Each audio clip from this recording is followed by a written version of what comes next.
Greetings everybody, and welcome back to Adventure Sanctuary, a Diablo 2 campaign that takes part with a 5e D&D at the core.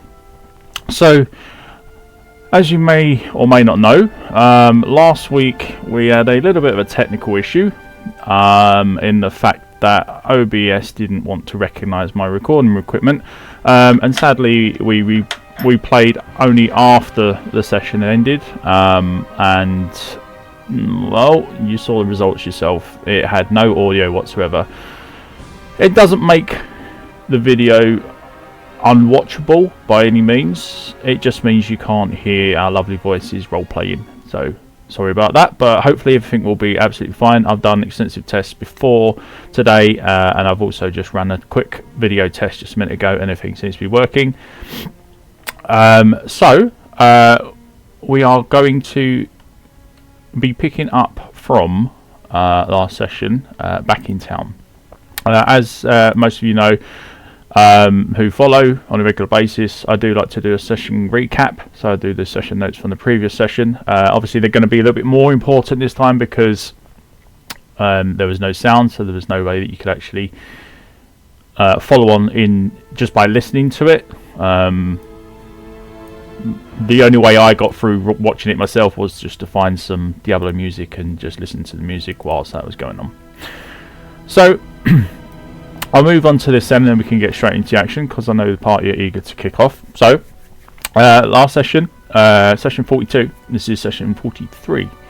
So last session we rejoined the party as they made any last minute funeral preparations for Alaric and Blaze, and then joined them as they said their final goodbyes and laid their comrades to rest. The ceremony was kept short and direct, as at any moment the two lifeless corpses laying on the pyre tables could become the next puppets of the evil forces which corrupt the realm. After the tender moments had passed and the burning had begun, there was no time to waste. The party and a few others headed back into the encampment, and directly to the waypoint where they used the magic of the circle to teleport back to the Black Marsh. Once there, they all headed along the eastern road, which took them towards the Tamo Highlands, and along the way back to Aurora and Ophi all reminisce about the last time they stopped a Carver raiding party passing through the area, all the while telling the others what they missed out on, and how much of a blast they had. They eventually came to the pond, which is just situated off to one side of the road. Ophi went around it, as did Aurora, and opened up one of the chests that she pointed out to her, and gathered a very useful stamina potion. After this, the party headed further down the road and towards the northern exit of the area, where they came across the boundaries to the region. And they soon left it all behind in the hopes of reaching, or at least getting closer to, the monastery, that they could see now much clearer in the distance as it lit up the sky with unholy fire streaming from its rooftops and windows. Along the road to the Tamo Highlands, they came across an old farmhouse situated off the side of the road, which looks in very good condition, or rather looked good in good condition. Upon further inspection though, they find a little old lady who lives there alone, named Bessie. The party enter her home after being invited in and sit down to a nice chat with the old woman, who offers them some tea and a bowl of her beef stew. A little hesitant at first to accept the offer, Ophi and Baxter finally accept the tea but refuse the meal, as they had only just eaten. Or that's what they had told Bessie anyway. With nothing really coming from the meeting and the party not wanting to waste any of their time, they head off from the farmhouse. But Baxter isn't content in just going and feels something is amiss here with the whole situation, and so goes to investigate closer the grave of Bessie's recently deceased husband, Ogden, who she refers to as her Oggy. The search reveals nothing untoward, and so the party wave goodbye to Bessie and her home, but promise they will be back to see her one day when they were less occupied with trying to save the realm. And so it was another couple of hours walking, and finally they reached the part in the road where it becomes a little inclined and steeper to traverse as they enter the Tomo Highland for the first time. Bodies of fallen rogues line the road here. There's signs of fierce battles which ultimately turned into an overwhelming slaughter. The bodies still fresh, some still heavily covered in blood and dirt, others with torn or sliced off limbs, some have huge scorch marks and frost burns along their flanks, and some are even fully decapitated. It was clear that these rogues had met a horribly gruesome end. Pushing forwards past the death-marked roads, the party go head first into a Carver encampment and cut them down easily. Then they ignored everything else and headed directly toward the main gate of the monastery as quick as possible, which now loomed before them with an eerie feel to them. Rather than dashing in recklessly low, the party all opt to use a town portal scroll and head back to the encampment to collect a sleeping Zarin from the barracks and to decide on a course of action, one which hopefully does not involve any of them dying. Upon returning to the town, the party have decided that they wanted to get a few items identified via Kane, who's more than happy to help out with that. And as so, that means that the time is going to skip a little bit further ahead. It is now going to be around, by the time they receive the items back, around 6 PM. So we're approaching late afternoon, early evening time.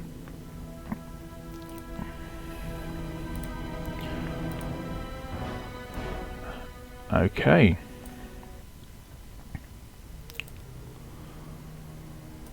So, whilst you are all in town, you guys are obviously going off doing your own thing. What does everyone want to do whilst you're in town?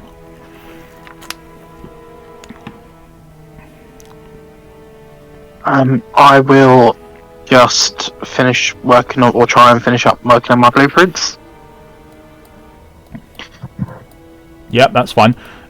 This isn't going to count as a downtime activity. All right, you're just going to be. Oh, it's just a quick right. Okay, fine. Just for roleplay purposes, and also if you want to do vendoring, you can. Oh, okay. Yeah, just like on equipment. Yeah. Okay. How much money do you have at the moment, Ophi?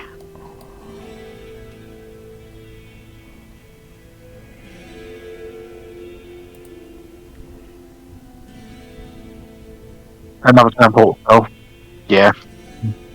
And you've got some items to collect as well. From. Yeah.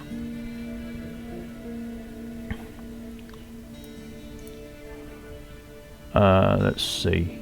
I do need to unmute that one, and Ophi also that one.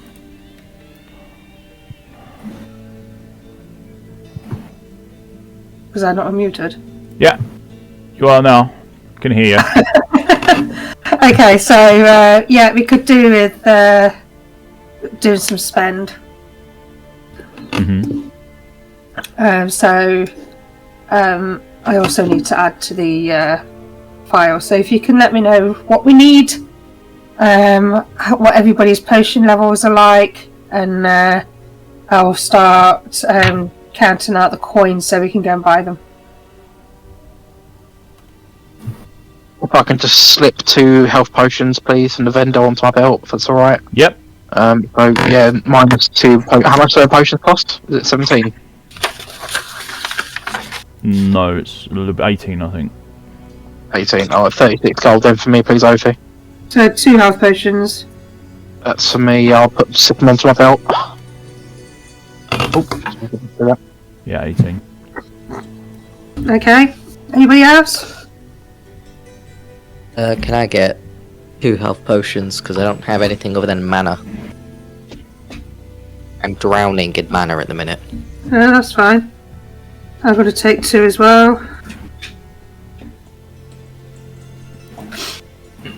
Anybody else? I'll take a mana potion if you throw them my way. I've got a town portal scroll, which I didn't realise I had, so. Oh, okay. Then. That's fine then. So we don't need one of those.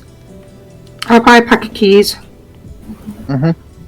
Could I buy 8 mana potions using my own money?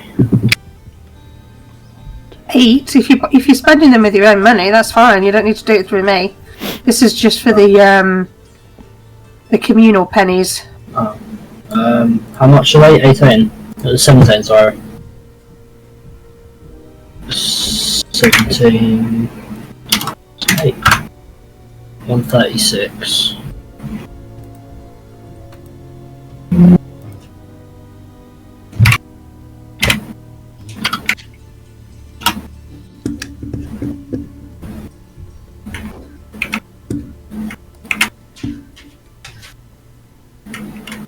That keyboard is so obnoxiously loud.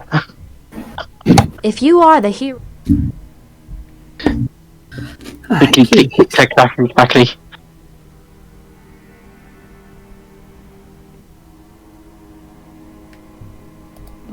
I love quiet keyboards, but my son, he insists on having a clicky-clacky one. Yeah, it's one of these lovely high-end mechanical jobbies. I don't know. I don't really understand it. It's something about switches and something or other. It sounds nice. It does sound quite nice, but it's quite loud. It's nice to use though. Okay. Okay, so we need 6 health potions and 5 keys. Oh, please shut up. Yep, no And problem. I make that 2 to 8 gold. Yep, no problem.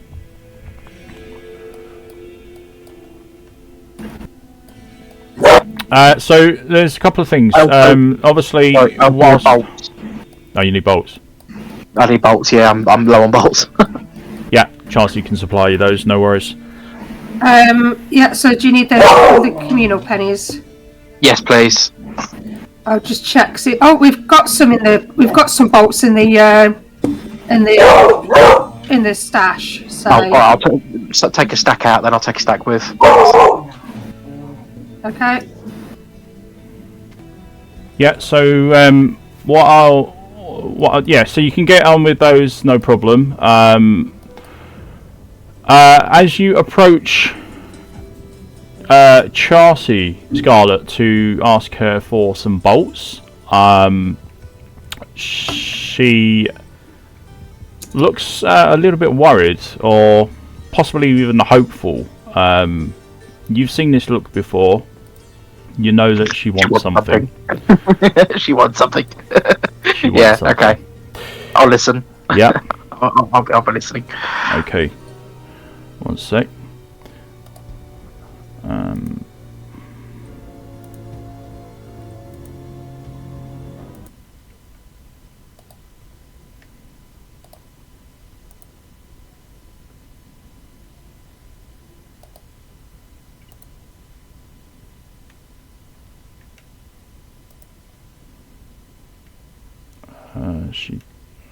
Come on.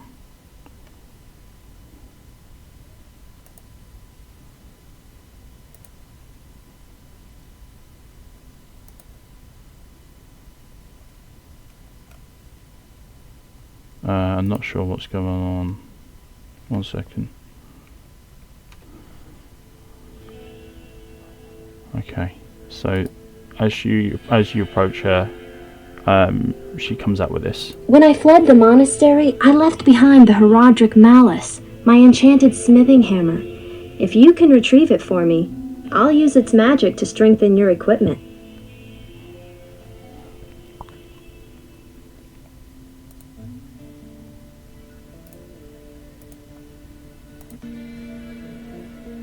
Scarlet listens and thinks that might be really helpful in terms of finishing.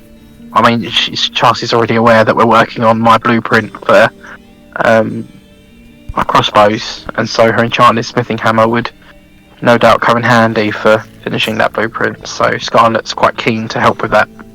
Alright, so your answer is yes. Okay, great. She has a huge grin on her face, a big smile. She's very happy at your answer. And she goes, All right. I'll double my efforts for you. Don't worry. You find me that hammer, and I'll make the best items you can find around here.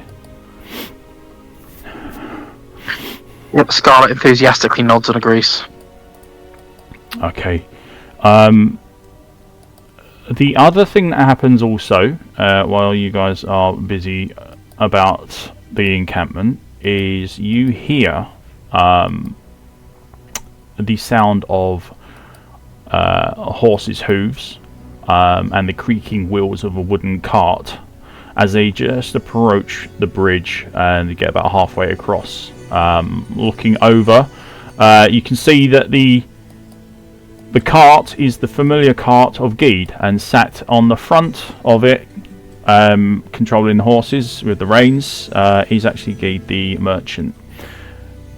He wastes no time in getting back set up. In that time, there's been plenty of time for him to do so. So Geed has returned to the camp if anyone wishes to make use of his service or his trading. You can do that.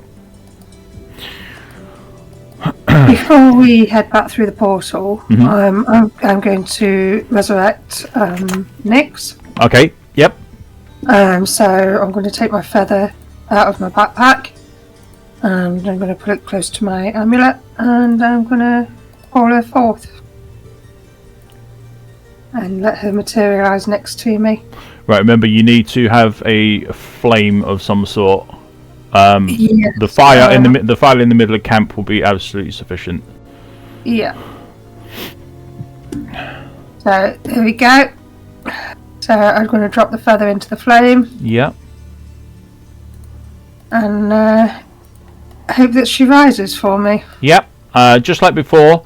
This is quite interesting though, because last time you summoned her, she was in her bird form. When she appears as the little mote that you had at first, and then you watch as that slowly evolves into the phoenix form, and then finally that evolves into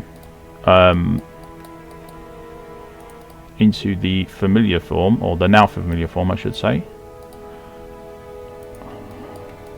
Her Of Nyx. Her upright body. Yep. I suppose is the best way to describe her. Yeah. And you should see that she kind of like molts, like loses all her feathers, and they just turn to ash where she stood. So as if she has been reborn from the phoenix. She raises from the ashes, yeah. Yeah, so I give her a quick hug. I give her a little bit of a briefing of what's happening. Yep. So she understands where we're at and what we're going to be doing, and when we go through the portal again. So she has some understanding of sort of the situation that we're in, because obviously anybody kind of just materialising into a battle is not ideal, which is why I wanted to do it before we step through. Yeah, makes perfect sense. So I'm looking around at everybody, kind of trying to gauge where we're all at and whether or not we're all topped up and ready to go. We don't get any temporary hit points or anything, do we? Because we've just done a quick stop to... It's just a quick stop. Yeah, just a quick stop, quick shopping stop, rest up, find out what you want to do in terms of like tactics, whether you're just going to dive straight in or what, and then you'll be off again. So not actually resting per se. You're just spending time here. Yeah, so I'm good with that. Zrin, you are resting. And you can wake up any time during those 2 hours that the party are here. So if you want to get some more shot, you can. Got when they come. And Kane obviously has your items that you requested for him to identify. So he comes over to you with his hands literally, or his arms full, and you can see he's struggling because there's quite a bit of weight for him. And he hands out the club and the shield is on his back as best as he could fit it. And then he's got a pair of, I believe it's a pair of leather gloves, and literally the chainmail is just dropped on the floor. Like, there's no way you can carry all this.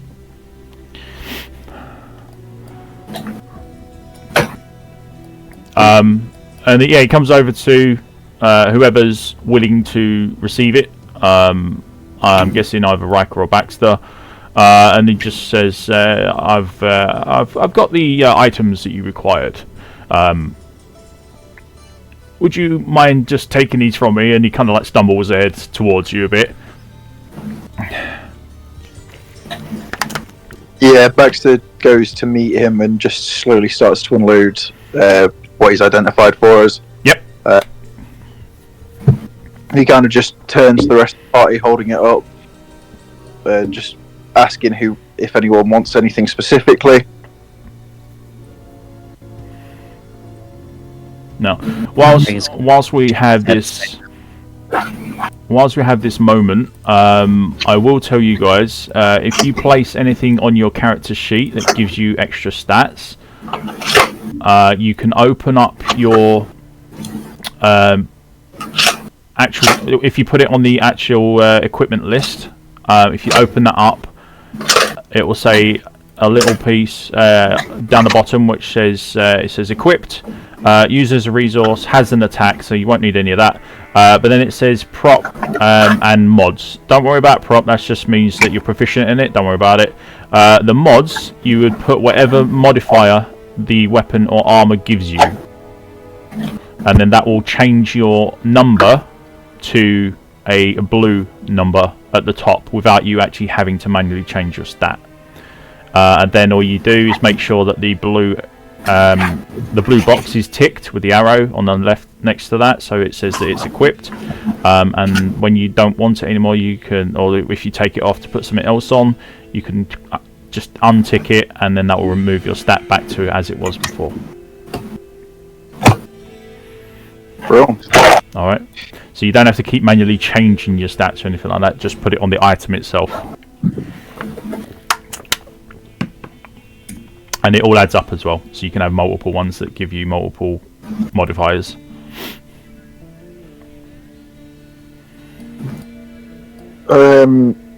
Yeah, so Baxter's just going to hold up what he's got, just looking at people. Any takers for any specific items, or are we just chucking them in the stash and moving on?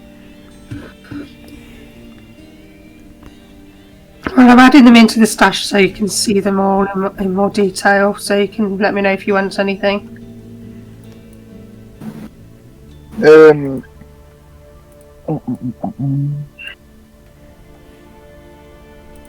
I'll put save in a minute.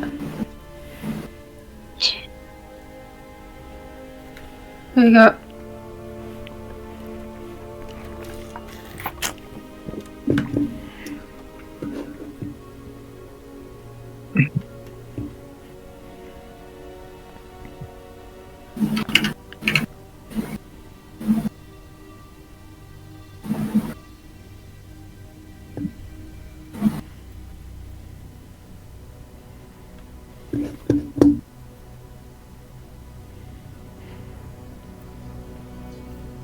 I'm guessing everyone's happy with what we've got then. Yeah, if anybody needs anything, just let me know so I can. I don't just basically assign it to you. Yep. I think we've got some stuff to sell as well.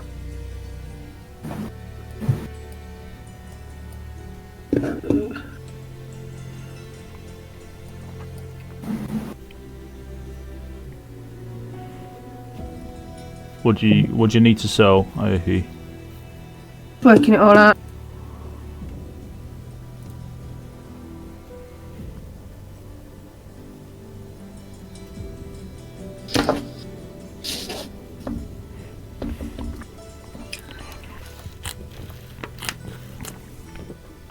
Let's find out what day you're on.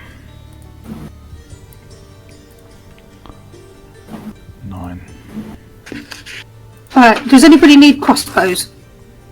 Because I've got a couple of light crossbows and I've got a couple of quivers of arrows. Yeah, I'm alright. I've got a full thing of arrows and a crossbow. Okay. I'm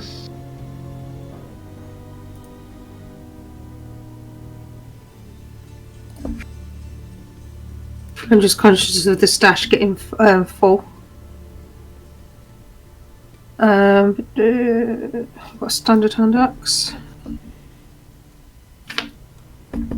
Everybody alright for armour and stuff? Yep. Yeah.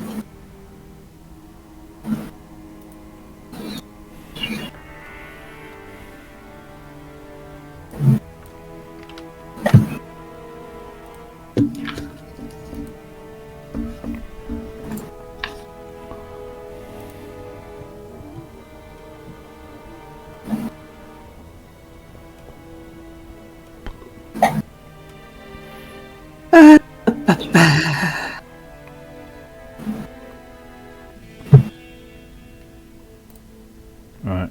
Okay.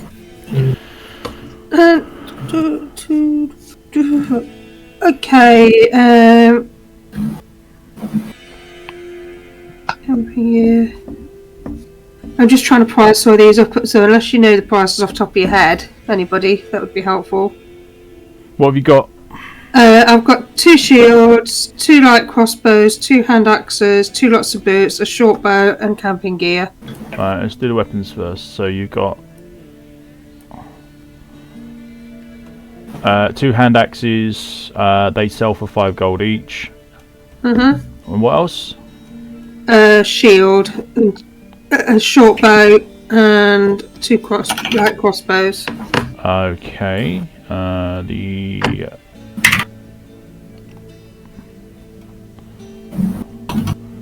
light crossbows sell for 8 each. And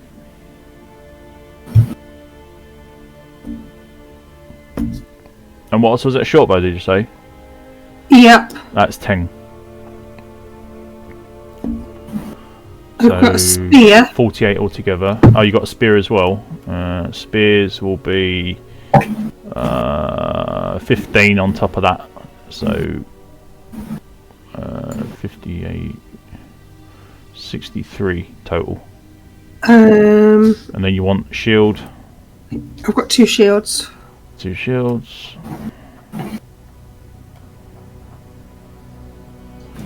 Shields are 5 each, so that's another 10. So that'd be 73 total. And then I've got 2 lots of boots. Standard, not magical or anything like that, no? Not magic, just standard. They're 5 each, so another 10 on top. So that's 83 total. And then a set of camping gear. The camping gear is... camping gear is 12 on top of that. So 95 total. It's a nice little yield. Okay, I'll add that to the total that we've got. Fantastic. I've deleted anything out that I've sold. Yep, no worries. All in. Right, well... So that was 95, wasn't it? Yep. It seems everyone is back to together from doing their things. Scarlet, did you mention anything about the hammer to the rest of the party, or are you just going to keep that to yourself? Yeah, I will. I'll mention that Charles has asked us to recover an artifact from the cathedral to the group. A smithing hammer. Yeah. Aurora pipes up and she says, "Oh, I know it. I know what it looks like. Don't worry. I'll point it out. If I see it, I will find it straight away." Yeah, I mean, with that, Scarlet's keen to get back out there, so if we're ready to go, I suggest we get a wiggle on. Yep. Alright.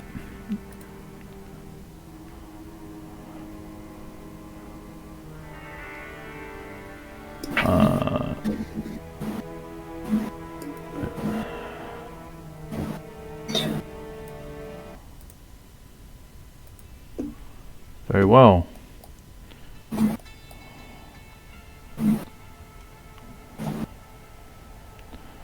So we're heading back to the wilderness. We'll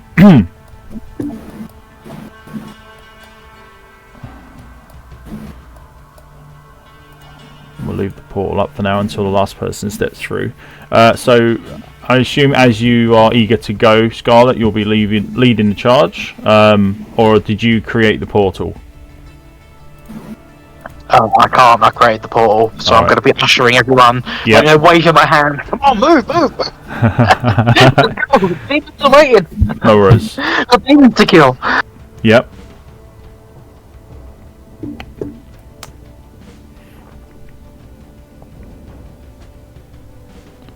Very well. Alright, so who's going first then? Riker can go. Him and his shaky hands. Shaking his way through the portal.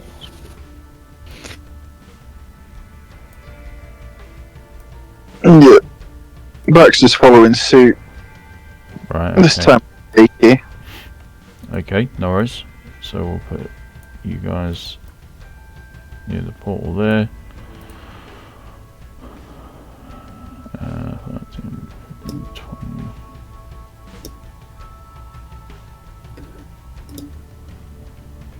Right, yeah, you have to go there. That's the closest you can get without triggering the battle. Right. We don't need those.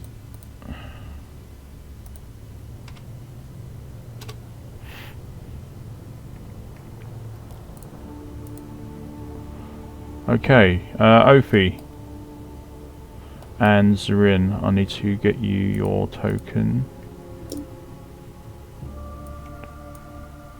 There you go. Ophi, you also need Nyx because she'll travel behind you or next to you. And finally, Scarlet with Aurora. So as you step through, Scarlet, you hear the crackling sound of the portal energy giving way and becoming unstable, and the door closes behind. Yeah, I give it a little jump. It always startles me when that happens. Yeah. Instantly, I don't know from what you recall of what you saw from before you used the portal. It wasn't that long ago, but just a refresher. Obviously, you've had the Carver camp that you decimated, and haven't really bothered searching or anything like that.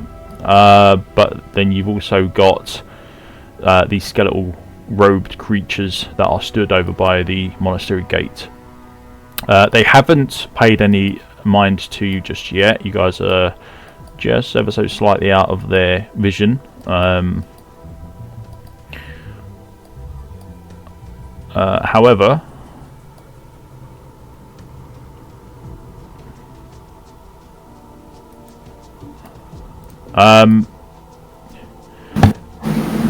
well, no, you're not out of their vision. You're out of their radius, which they will attack if you get close. And what's going on with someone's microphone? Zarin, what are you doing with your microphone? Sorry, it unplugged. I'll try to plug it back in.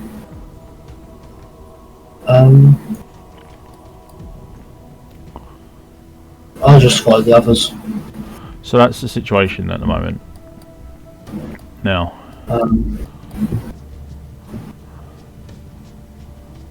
have you decided what you're going to do? I was just gonna go with what the others were gonna do and just try not to do anything majorly bad. Baxter makes note of at least 3 of them.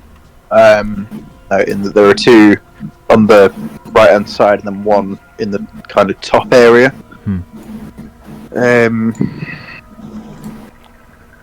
He looks and sees how people want to approach this. I think Scarlet's kind of I mean, her crossbows are at the ready, sort of pointing at the enemies.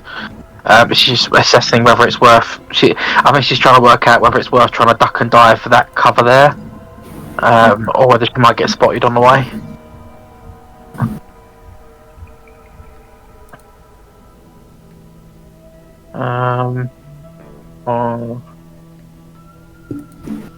I think we'll just try and hide behind that bush. We're next to. I don't know how big the bush is, but Your own hand spot. Small hedge, basically. I'll try and obscure myself as much as I can visibly, and then take aim and look for the others to give a signal. Yep. Okay. Oh, she's aiming at this one, by the way. Yep. No worries. They can see you. They are looking at you, but they're not attacking you.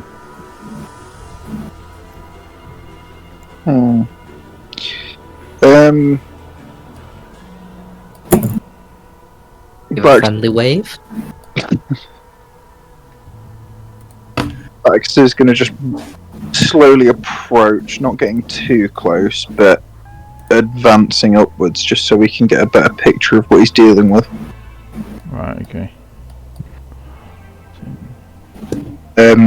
He turns back to the party and makes the a hand gesture of the number 4, just for everyone to make note of.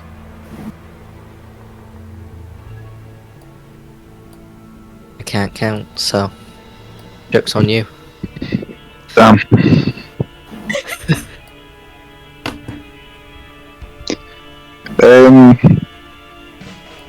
Ophies, Rin, you guys want to move up, or are you two staying back there?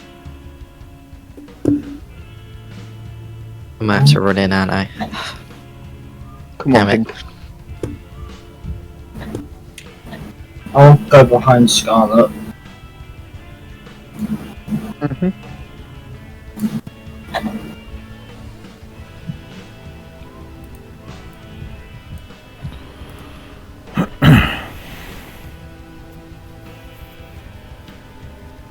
What's happening? Anyone else want to make any moves while we're here? They're still not attacking us, so we've got vast amount of freedom. I'm tenuous at the moment. I don't want to go too far ahead. I can only just see them now, so... Yeah, well, by my count, if I'm not blind, there's 4 of them, so...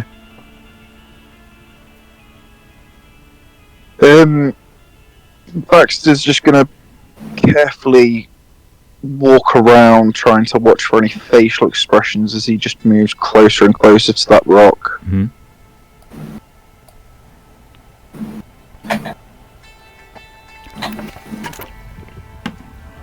One, two. He's Right, stop. There's going to be initiative. Everyone, roll initiative, please. As you step that far or that close back, so you see that these two here begin to basically charge up their hands with a blue energy. Hey, that's not bad from me. All right, nice That one. rank is bad. Good stuff. We'll go to monsters I'm not the slowest. and mercenaries. I have to remember to use the right one.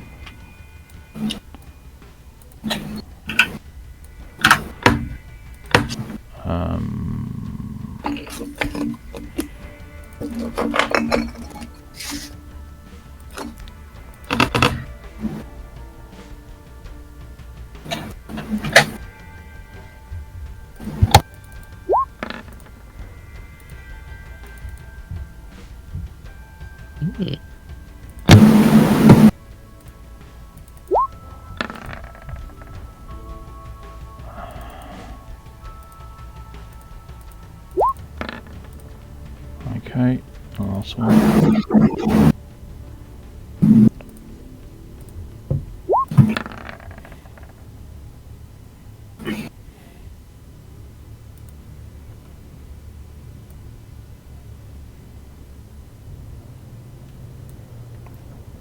Okay. So not hugely good results, but Scarlet is leading the way so far. Let's see what Aurora got. Or gets, I should say.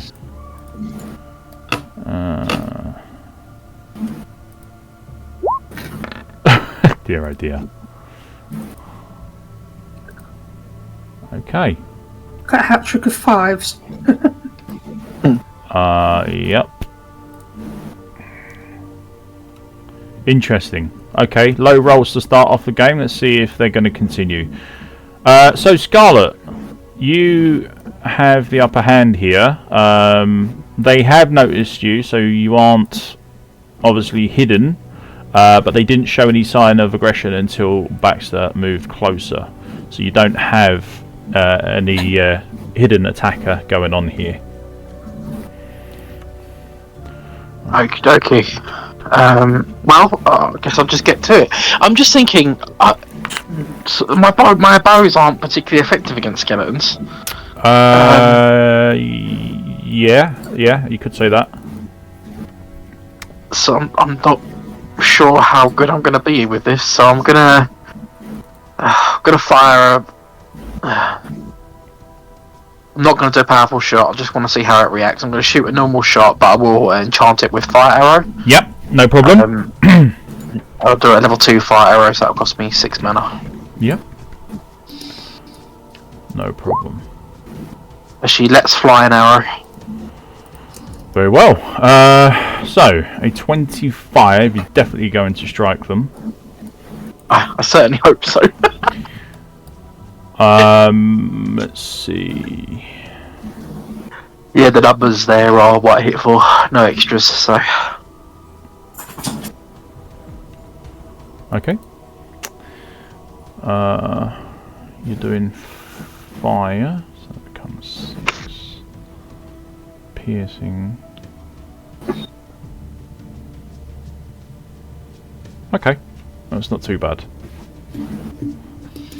So you still deal.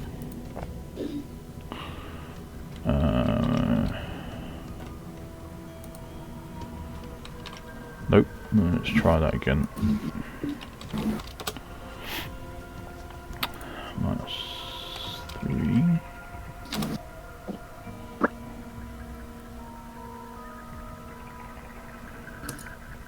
And what's the 15? Is that your fire arrow? Yeah, but it looks like it's automatically applied an extra 3 for Hunter's Mark, and I haven't cast Hunter's Mark, so take 3 off that number. No So it worries. should be 6, 10, yeah, it should be 12. 12 plus the actual 3 from the gem. Yep. So I suppose, yeah, it's 15, 6 piercing, 15 fire, that's everything. Okay. Well, even with their resistances, the amount of fire damage output that you've dealt to them is huge. And the first one, literally, its body just buckles and breaks in half and drops. You can see that the blue energy just dissipates around him. Yeah, Scarlet's feeling pretty good about that, but she's realising she's quite low on mana.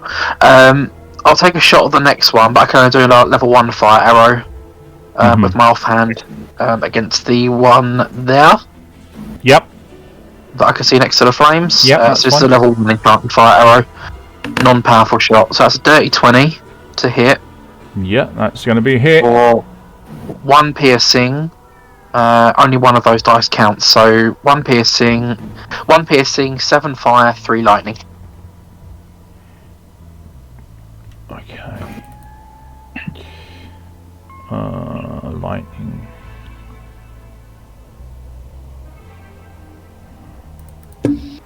Okay. That's -1 from that. -3 lightning.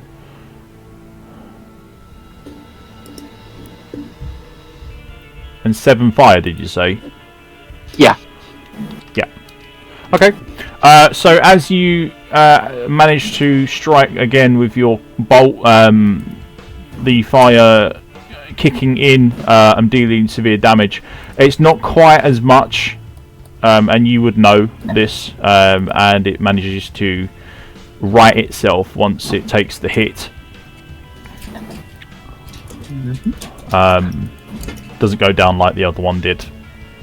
No, I think Scarlet kind of expected it, to be honest. She's realised she hasn't got a lot of mana. So that's me done. Okay. Alright, Riker. Okay, let's see.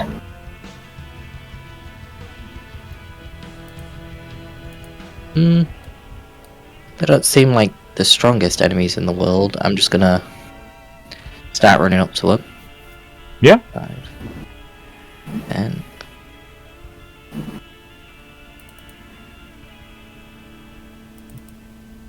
$25. I will activate Holy Fire at just first level. Yep. 6 mana points. Okay. 2d6, just so I can see how big the aura is. Yep.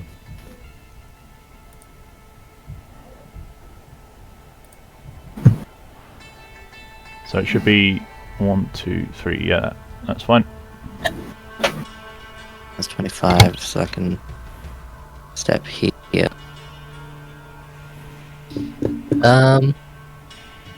Then I will just take the dodge action because I'm. Oh, I probably won't be able to dodge anything because they're spellcasters. Well, No, can't. You. I think. I don't know if that applies to spells or not. I think it might do. I don't know. I've never looked. I think it's all attacks, but. I know. Is that 2 of them? I It says got with Holy Fire. any attack roll made against you is disadvantage if you can see the attacker.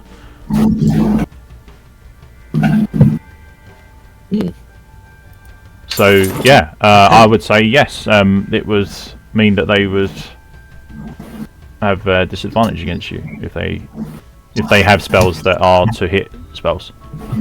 Yeah.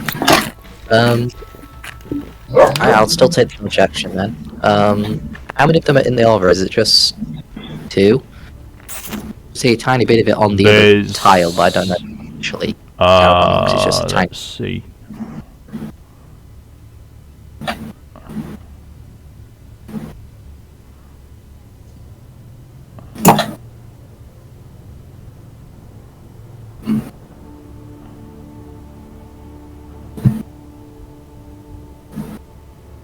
I think he's just out of. Well, hang on, 5, 10. He's only 10 feet away. So no, yeah, that would count. It covers part of his tile, so therefore it is going to count that tile as well. Alright, do I roll damage now? Yep. So as you ignite your aura, okay. So this one over here, as the fire washes over him, just crumbles. This one to your left takes 5, and is still standing after the initial hit. As is the one just in front of you, also standing after the initial hit. That'll be my turn. Okay, that's fine. That one needs to go.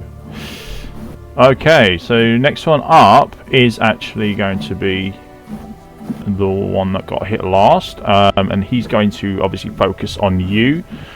He's going to send an ice bolt in your direction.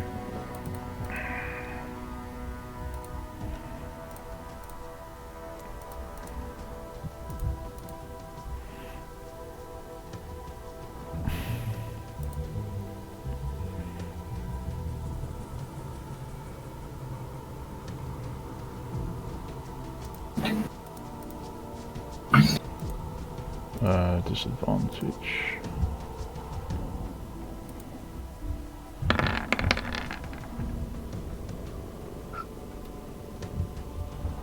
A nat 1. Well, it doesn't really matter for a nat 1.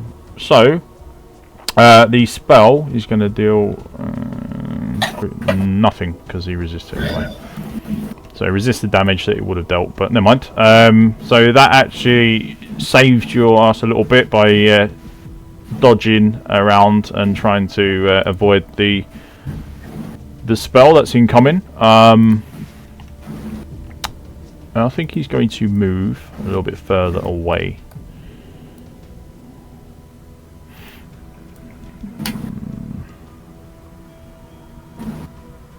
No, he's going to retreat into the doorway a little bit more, I think. 10, 15, 20, 25, and 30.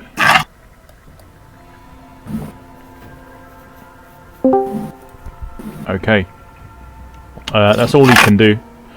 So, Zorin. I'm going to move 1, and then how far is it? 1, 2. You got one that's yet I'm to going act. to cast Firebolt at this one. Yeah. Okay. Roll 2 here. Oh, no, you Oh, do crit get. fail. Yeah, no, you do get in that one. So you need to roll a d20 for me. As you feel your magic twisting and turning around you instead of what do we get? 19. Interesting. Okay, 19. Oh no! 19. Okay, so you begin to notice that there's a slight updraft beneath you. What's that? Is that? Oh, 4, okay. So, there's a slight updraft beneath you, and it actually lifts you off the ground.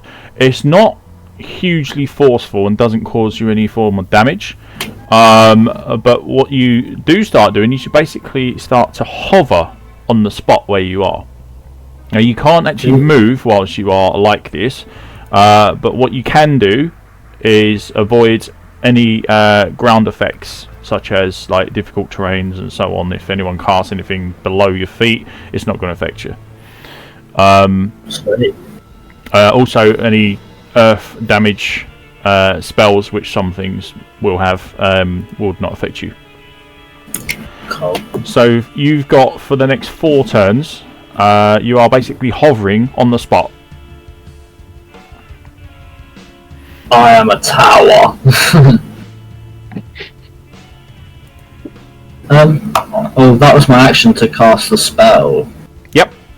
So what I need you to do is I need you to... Well, I can do that actually. No, roll your damage. Oh, okay. 6. Okay. So you lose 3 points of mana as your mana kind of takes the damage for you instead of your hit points. Oh, okay. As it's a kind of like a mind burn sort of thing rather than physical. We'll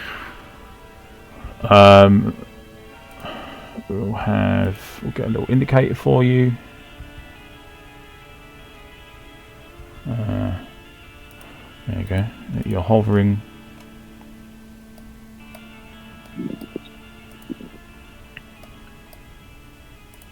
And we'll put a 4 next to that as well. There you go. So there's your indicators for you. So yeah, everyone else has just seen Zorin kind of like hold his head as pain rushes straight to it at the end of casting his spell, or trying to cast a spell, and almost instantly his feet just leave the ground and he's now hovering a good 5 feet or so in the air. It's quite a considerable amount. Right. Okay. Aurora's turn. She's going to try and... No, she's She's already spotted, so she's not going to be hidden. So she's just going to launch an arrow towards this one in the aura. Probably not much she can do, but she's going to try anyway. Normal arrow. 14. 14 hits. Oh, okay. She still manages to do a little bit of damage to him. Not by a huge amount, but still a little bit enough. So she kind of like chips away at him. We'll drop that down to 36. There we are. And then she'll head towards this wall and hug this wall slightly. Trying to break line of sight. She'll duck down and I'll make her do a strength check this time. Not strength, a stealth. Rubbish. Okay. So that's all done. Why does it say Drew and it said Baxter? There we go. Baxter, you're up. So Baxter's been looking at these guys. He has a feeling that he's seen not these specific people before, but well, they kind of look like those spectral bat things that we fought in the tower. So he's going to cast Moonbeam because he knows how well it went for him last time with them. Yeah, go ahead.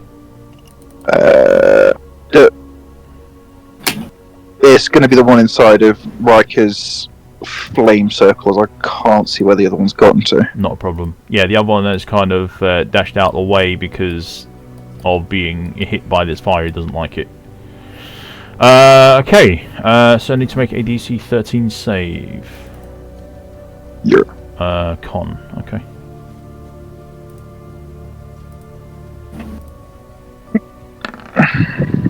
He just about manages it, so what is it? Is it save for half damage? Yeah, it's half damage. Okay. As your beam of light shines down from the heavens and smashes into the ground around this creature, you can see that it starts to burn away at the bone and the cloth that it wears, but it just about clings on to animation. There's parts of it that are starting to fall off, like he's losing like toes and fingers and stuff like that, but he's still generally holding together.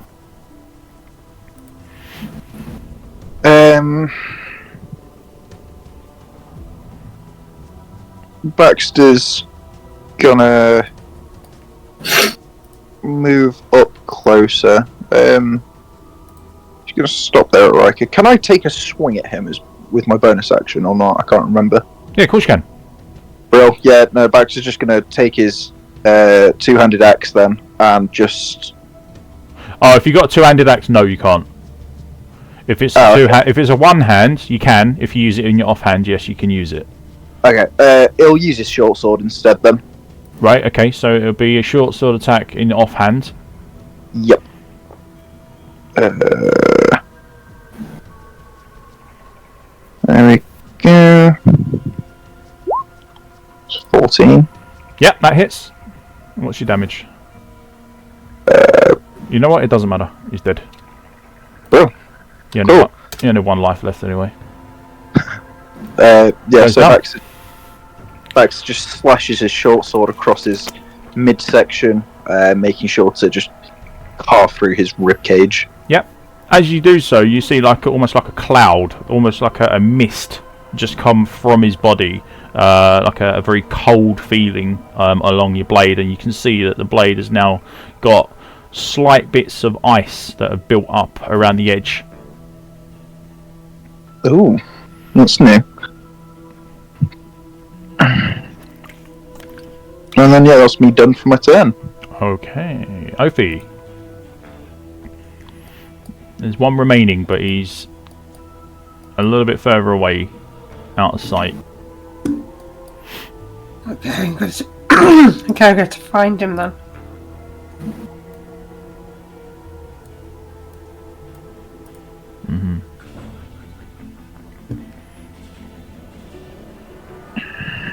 So I can't see him. So he's gone.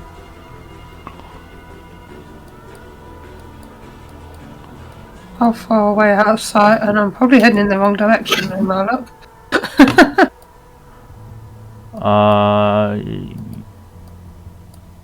Which way are you headed? Going on the formation, I'm probably going the wrong way.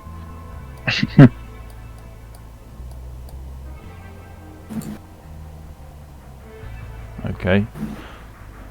So we see Ophi losing her bearings slightly. Yeah, definitely. Alright, where's the other guy gone? I'm sure there was one more. Still can't see it. Yep. Alright. You would have seen him flee this kind of direction. Okay, so I still can't see it yet. So you can't see how far he's gone, but you know where he's gone. No. I don't think there's anything I can do about it at the moment. I can probably go one more square. That's about it. Yeah, okay. That's it. That's all I can do at this point. Alright, next turn. Scarlet, you're up.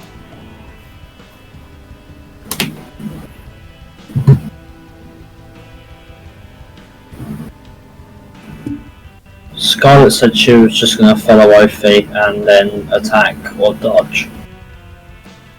You guys in Yeah, alright, sorry. Just on a call. Yeah, I'll attack the nearest skeleton to me, please, if that's alright. The nearest one at the moment is well out of sight. So just follow me then. Yeah, I'll just follow Ophi then. Yeah, okay. Nice to know I'm loved.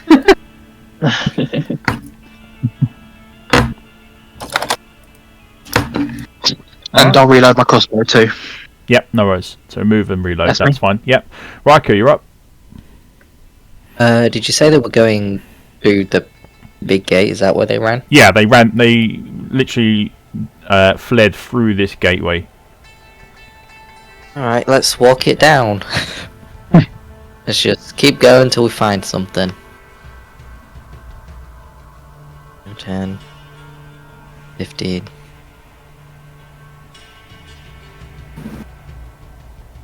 20. 5. Can't see, the screen moved. Oh, hello.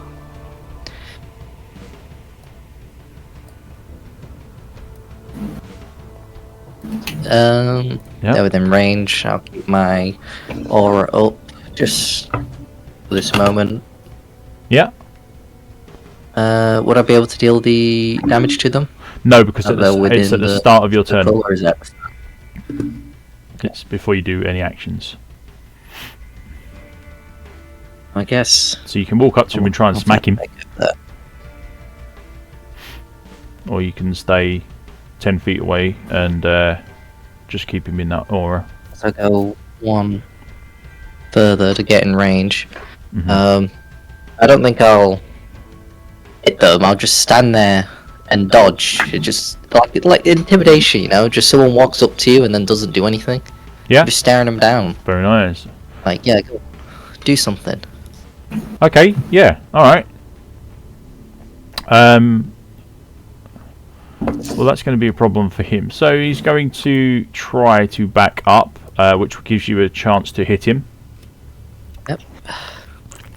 Come on. Let it hit. This will be so funny. You need... Yeah, go on. Let's see. Which weapon do I want to use? Let's use a club. I haven't used, I think, the entirety of this. Yep, that's a hit. Oh, wow. So you've got +2 to damage. So that's 8 points of bludgeon damage. Plus... he doesn't like that. So 12 total damage. Just as he tries to backstep away from you, you bring up a quick blow with your club and send him spiraling to the floor. Game plan worked. It worked indeed. Wow, that's the highest I think Riker has ever rolled in the entirety of everything that he's done so far. You just head back. Today's a good day. Hey. Today's a good day. Today's a good day, finally. You just head back to shout from Yeah. the back, oh my god, you have something other than your shield. Funny enough, now you mention it. This whole time I forgot. Anyone want to have a look at these corpses, see if they've got anything on them, or just keep moving forward? And I take a femur. Dangle it around your neck.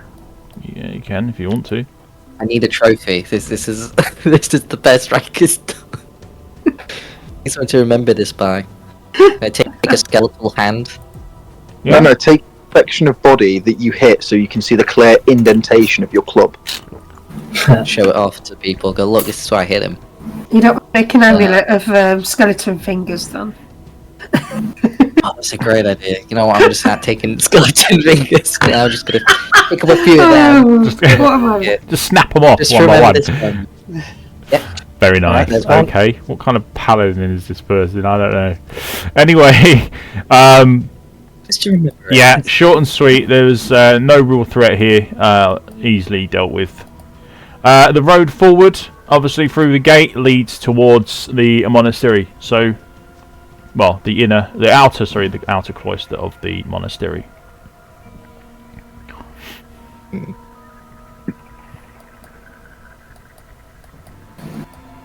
As you can see, it does burn. There are lots of it does now and then hit the back of your throat. The heat also becoming a little bit uncomfortable for some more than others. For I love Ophi, this. barely even noticing it.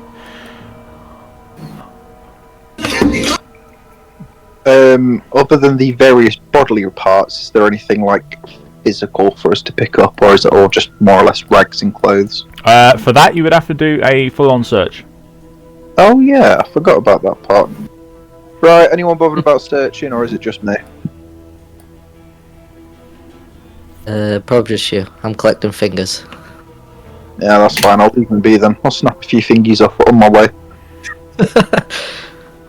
I would, but I'm in a weather warning. You would what? Snap the fingers off or loot? No. You just, Right. you're just shouting that over to him as you're just like hovering in the air, like completely unable to move. Just- I wish I could reach the ground. Job, you're not afraid of heights. I think you might need a That would leash suck. and just put him along like a balloon.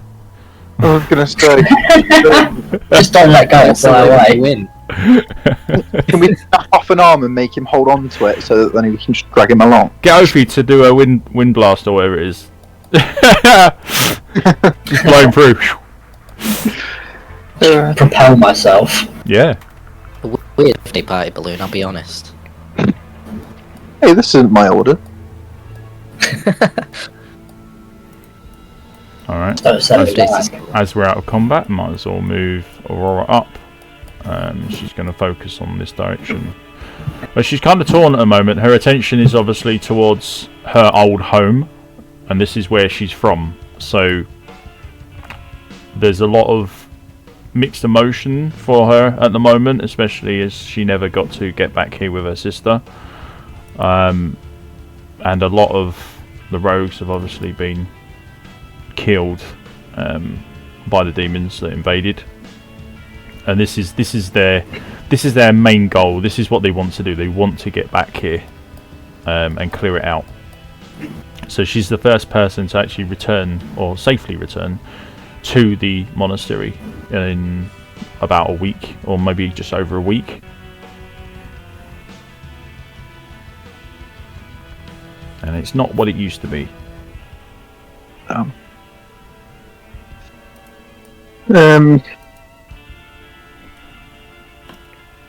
Yeah, Baxter's just here for everyone a moment to look around. He's just gonna walk up to Riker. Yeah. Okay. We're just gonna do some stretches. I have to get some fingers. Just make sure he's ready, and limber to do as much dodging as he can.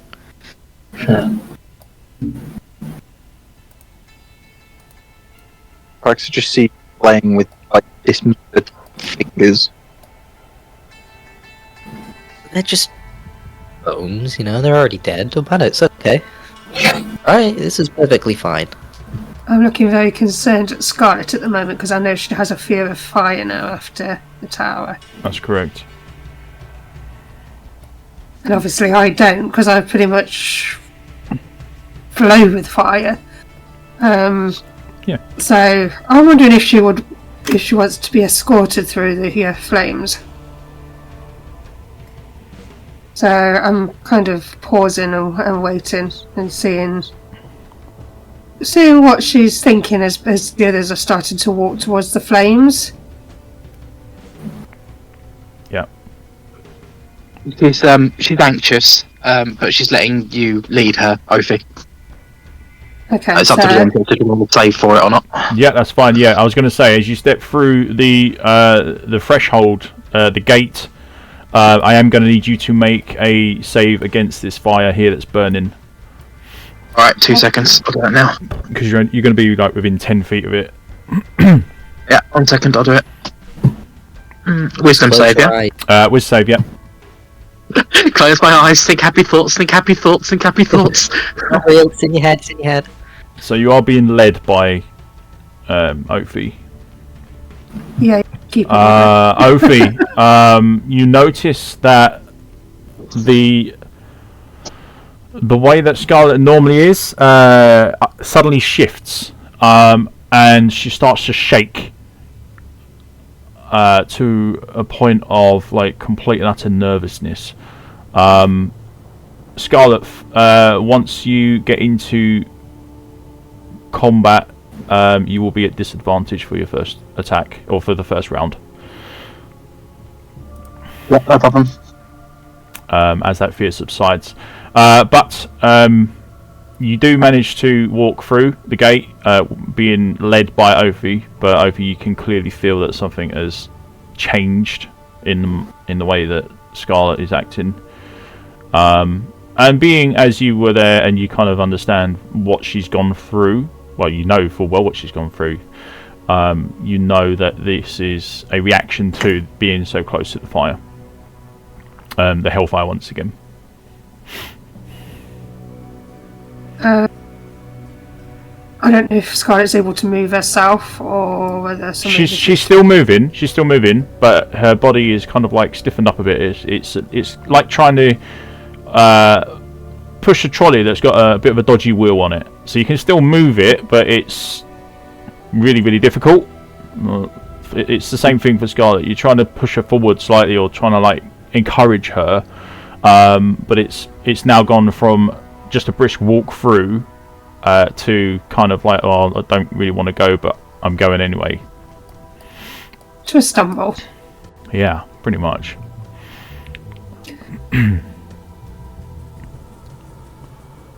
Okay. So with that, and as you push forward that far, Ophi, I think that will be enough for you guys to enter the next section. Because all you need to do from here is walk straight through by another...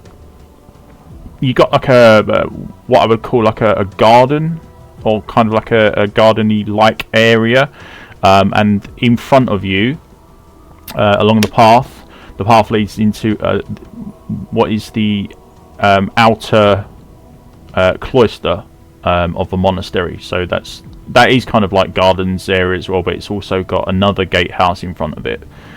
So you are actually entering the building now. This is just the gate area between the building and the gate. Courtyard. Yeah, kind of like a courtyard. That's what the cloister is. So, moving on.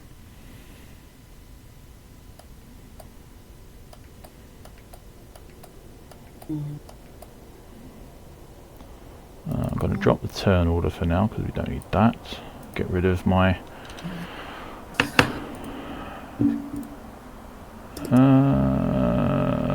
Ophi. Nyx is with you. Scarlet is on the opposite side, maybe slightly behind. Zarin, finally, when he stops floating about, will catch up over at the back. Baxter just behind Ophi, and Riker just next to Baxter there. Great stuff. Okay, guys, so this is what you can see. It's if I do a quick focus ping for everybody.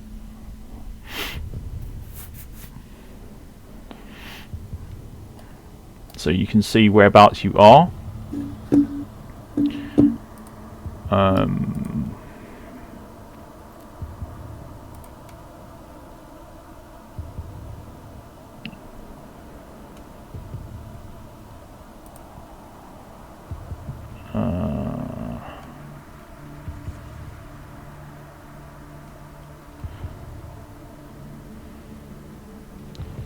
No, I've got the wrong one. I want mercenaries. Oh.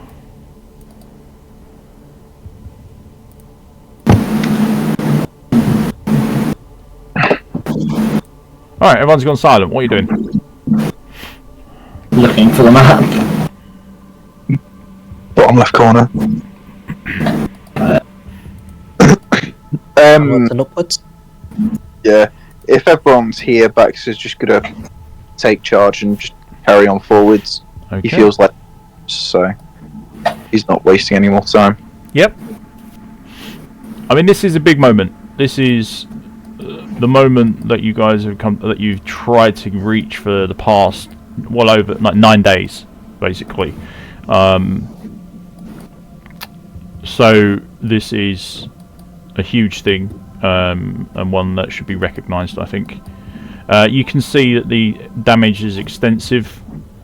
The building is still very well intact, but there just seems to be fire billowing out the windows and out the rooftops as well. Jeez. Yeah, Baxter's going to come up to like the kind of gate of the cloister. Yep. And hold himself there, just waiting for everyone else. He can see a fresh body, or a body at least. Yep. No problem.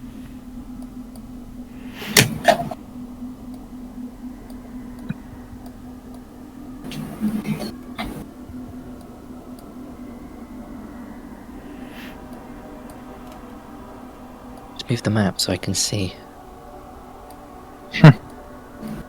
Oh god. I know.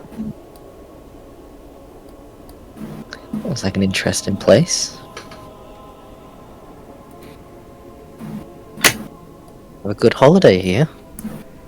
I was going to say I did to the first bedroom.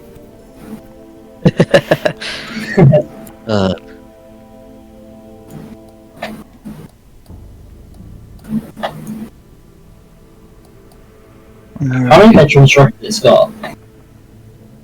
Probably too many. I don't think it has bedrooms. Not with that attitude. You make the bedroom. Damn, you right. I'm going to take my simple behaviour away. Just laid out beds.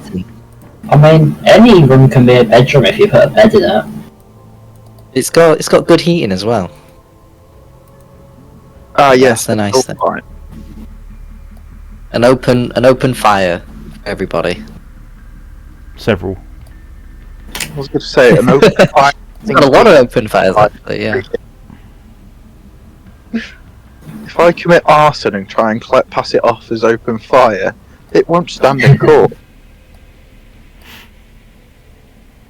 just have to be really good at it. It'd be Just awesome. take a little peek inside though. Or lying, either one. You can make a fair 'Cause if you're point. really good at that, you don't get caught.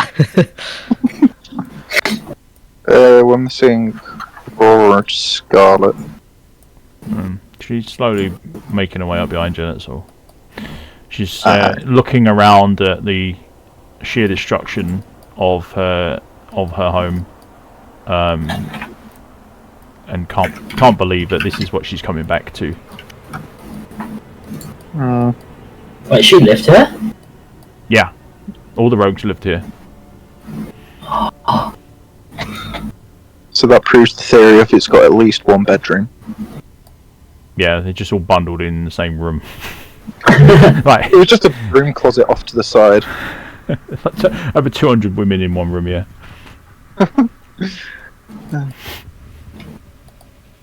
Alright. What's Scarlet doing? Scarlet, come in.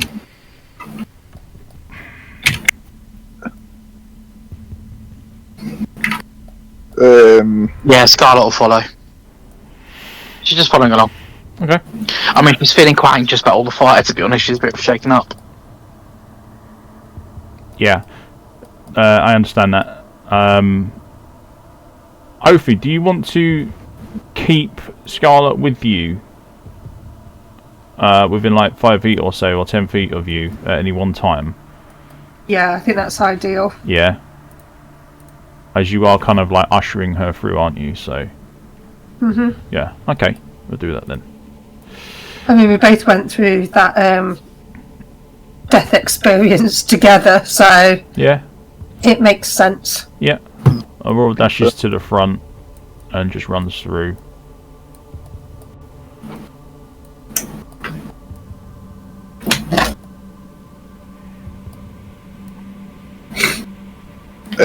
Baxter's going to follow on behind, shouting, "Hey, that's my broom that you're going after."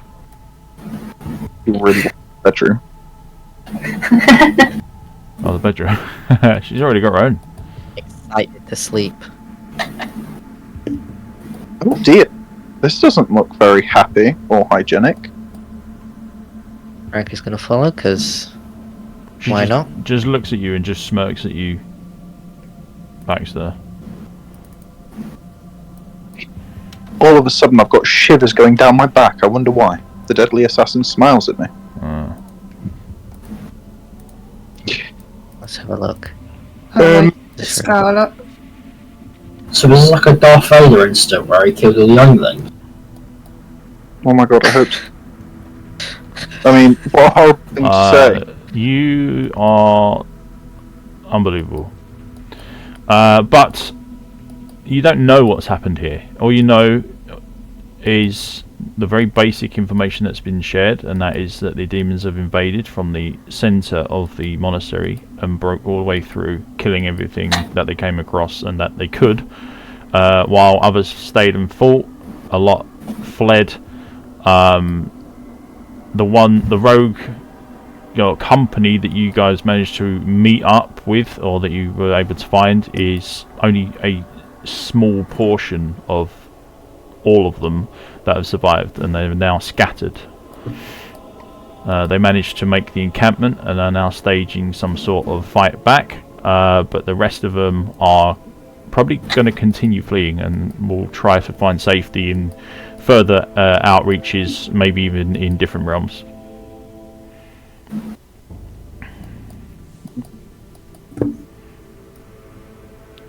So move Scarlet up.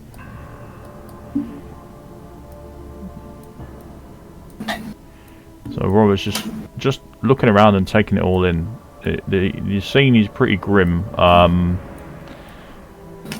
The parts that you are seeing here is just to give you an idea of what sort of devastation there is in this place. There's been brutal murders pretty much everywhere you look. I can't fill out the whole board with people because you wouldn't be anywhere to walk, and it would take too many assets. But yeah, in general, this place is like lined around the whole area with bodies. Alex is just going to kind of follow her up behind, just inspecting every little detail. Yep. And then the door. Yeah. For a place that was overrun. It Shut. is closed at the moment.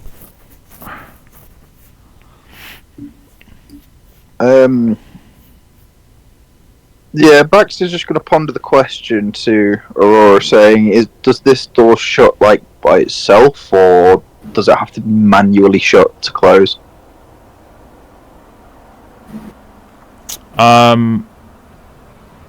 She looks at you with a bit of a kind of like a. Obviously, she's already taken in by all this, and the sadness is evidently on her face, and she's seen the doors, and she kind of like shudders as she gets closer to them, puts her hand on them and just pushes it slightly, and it rattles, but it doesn't open.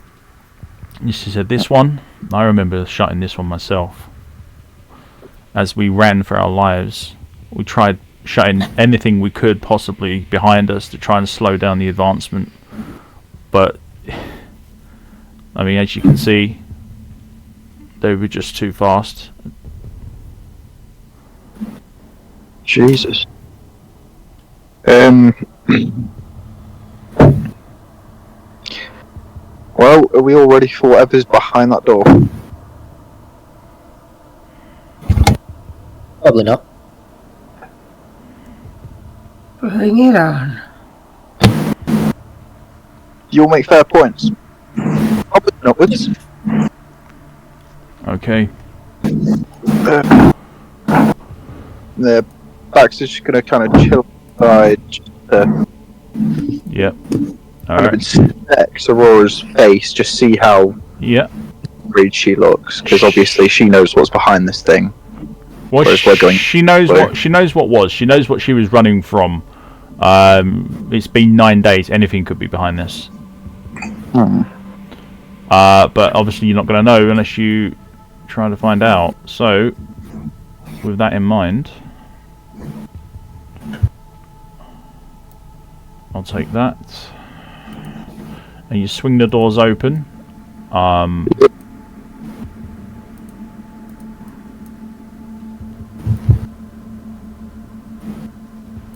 And on the other side, you can see it leads into kind of like a nicely kept garden-like area with a large fountain in the middle.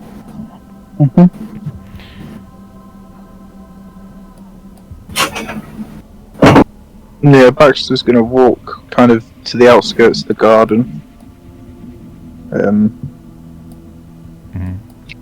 Very wearily. He takes immediate note of everything around him.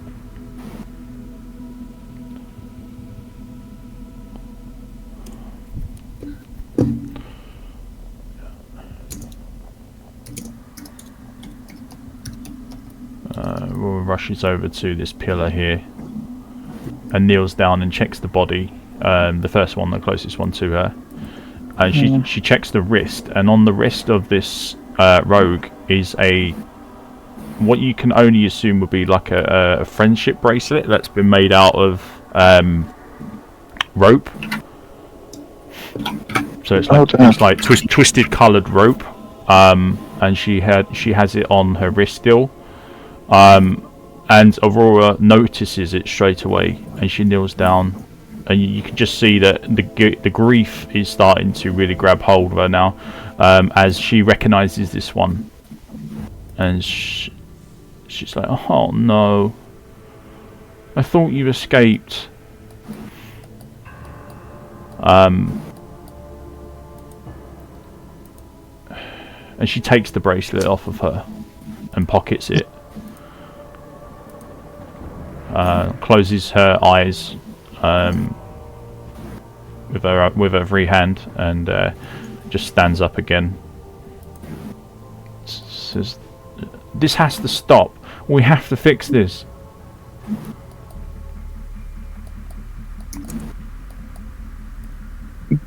Baxter just takes a second and just says he totally agrees.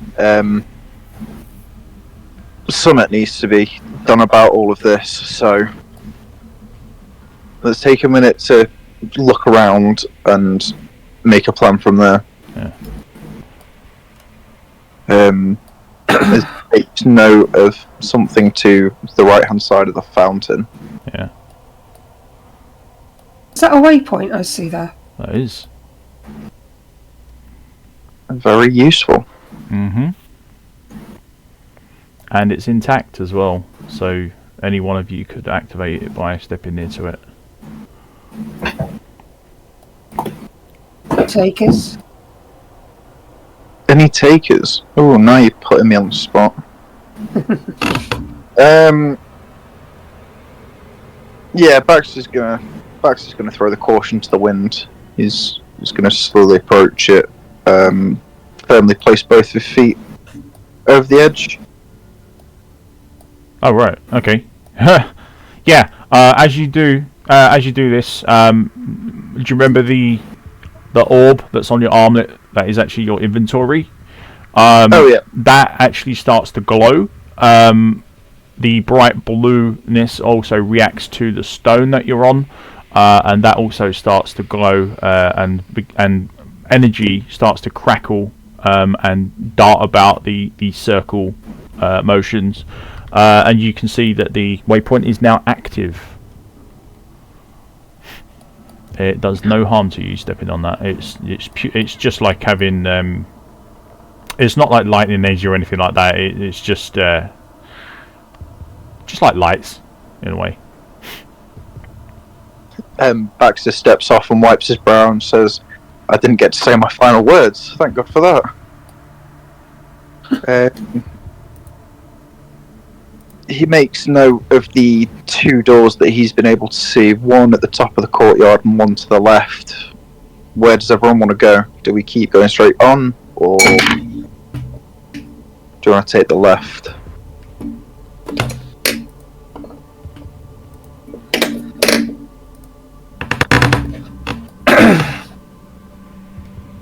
Ask Aurora. No idea.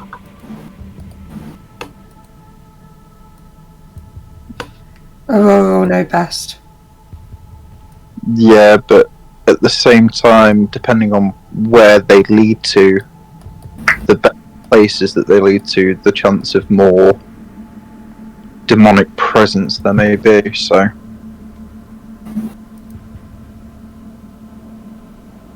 Where would we best go from here? Well, what would you like to do?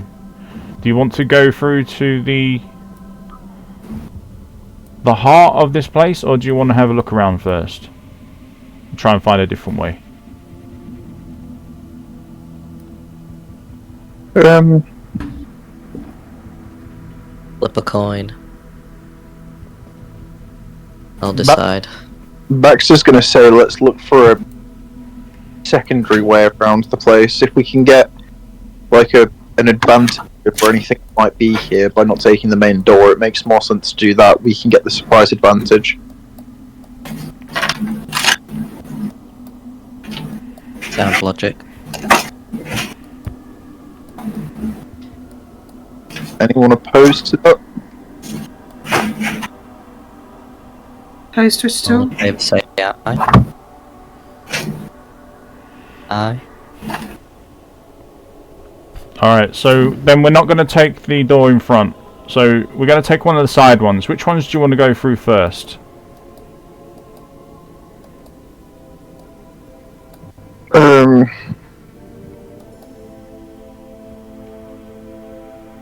Someone else choose. Baxter's made too many decisions today.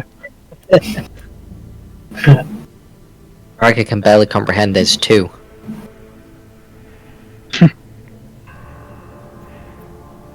There's technically 4 doors, Riker. There's 2 on each side.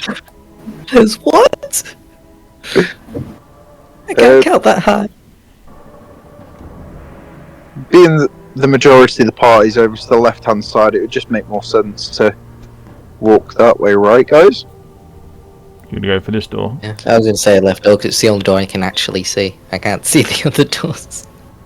There's... one at the top and then one to the right-hand side. So there's a door there. It's just barely in the shadow. Door there. Door there. And obviously the one that you came through is open. The rest are closed. Might as well go there. Go ahead inside. You can have a look around, right? Yeah, exactly. What's Aurora doing? She's just kind of stood there. Yep, she's standing there waiting. looking around, trying to keep an ear out for anything she can hear. Oh, I see. She's waiting for the simpletons to make up their mind. Right. Through the left-hand door. Yeah, well, she's not there to lead. She's there to follow.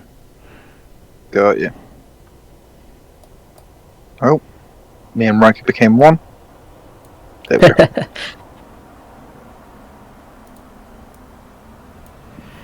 Let's open the door. Open, says me.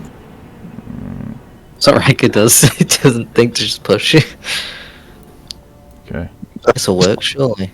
A Alright. slight just opens the door for you, and you think you're like some sort of. Yeah. Ask it nicely. The door opens up, Please. and you instantly see, well, whatever you can see through there. Oh dear God.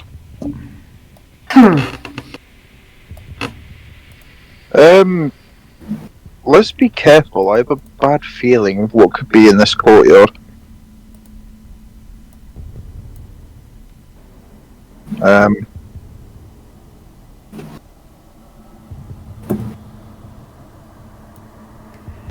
Baxter's Can't be gonna that bad. look around. Hey, Can't be that bad, right? you really want to go through this door first? Be my guest. Okay, I won't. I'm sorry. I'll take it back. Baxter just pushes past everyone and just says, "Fine, I'll do it again." And oh my God. Oh dear. Straight in. Is it okay? Okay, guys, that's going to be initiative. Yeah.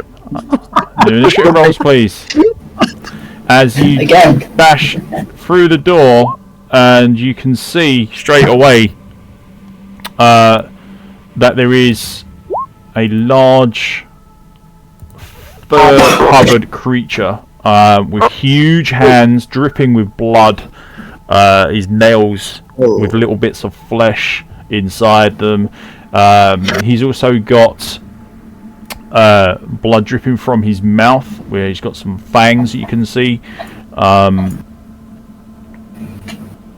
And he stands, I would say, a good 9 to 10 feet tall. Blimey. Oh, I wish. Woo. And you hear him roar as you come through here.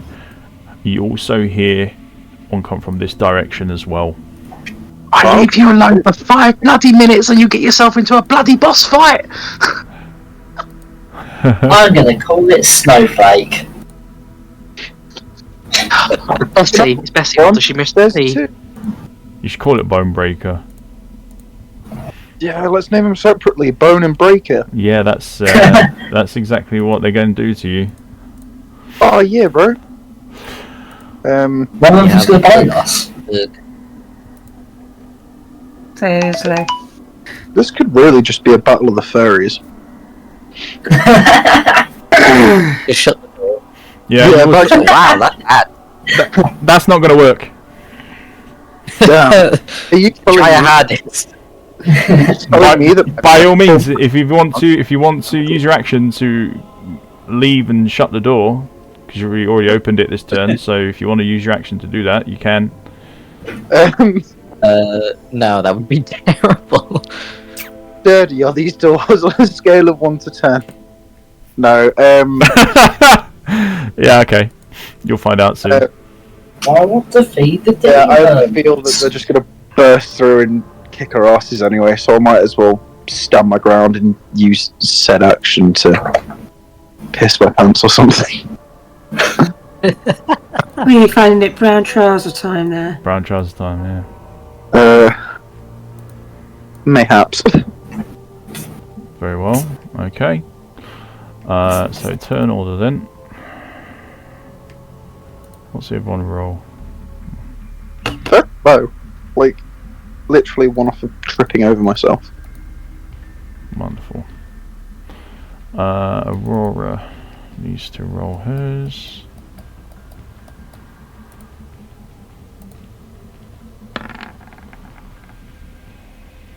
That's not too bad. Oh. Another hat trick. Wait, why am I filling in for Riker today? This isn't fair. But you asked me if I wanted to go through, and I said no, and you went, so... It's technically on you. You could have pushed me. I should have pushed you. You have a shield. You should have told me it was fine. You should have said there would be nothing wrong on the other side, and I would have walked in. So, you know. Just lie to me. You would have heard the visceral scream. Oh, what's that? Nothing.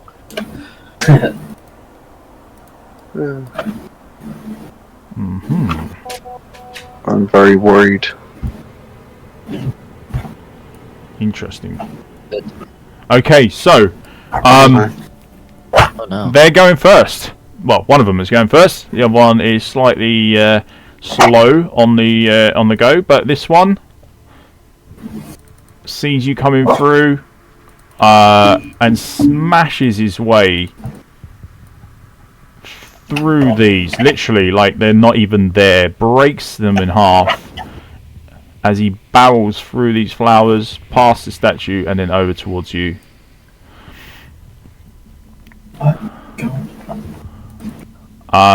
He's going to let's see.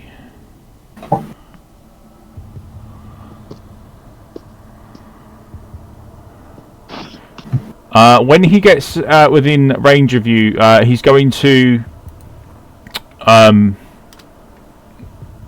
raise his hands up in the air and bring them down in one swift motion as to try to hit you in the head.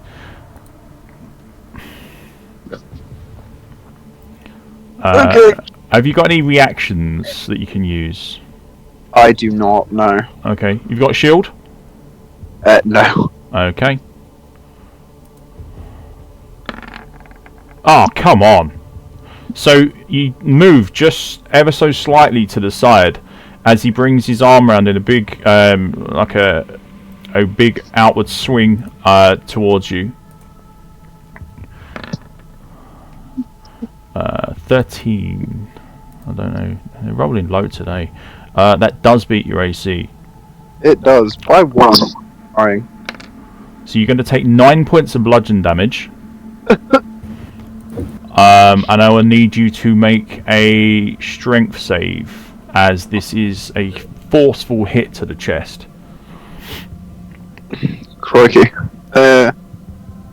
Yep. I can do one of those for you. Just don't expect anything from me. Yeah, I'm dead. Yep. So as the blow connects, you feel your bones in your chest just go crunch, and you are knocked basically to the other side of this door, and this creature comes barreling towards you as well. That's all he's going to do at the moment.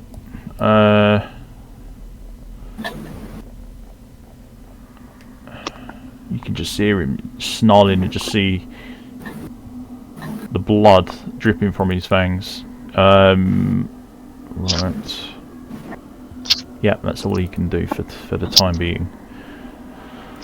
So Aurora is going to step back, looking at the sight of these things. She's going to try and put a little bit more distance between her and them. She's going to take a pot shot at him. Wrong person.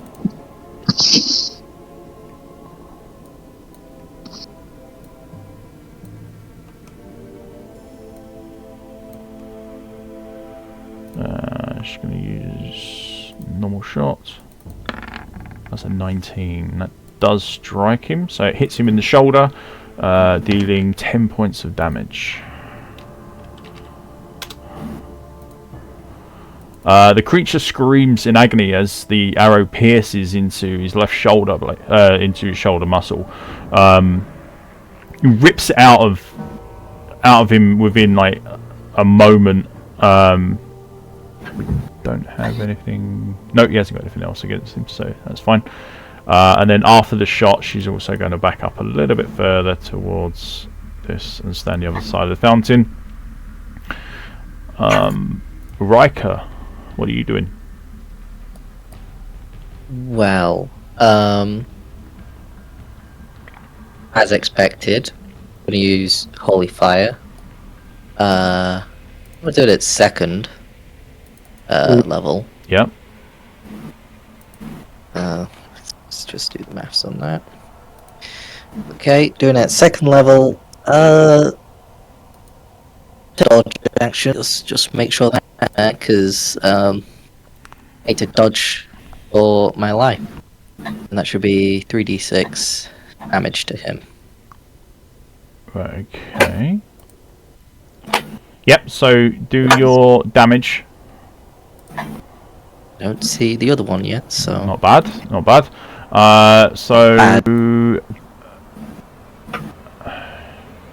Okay. So you actually do a little bit extra.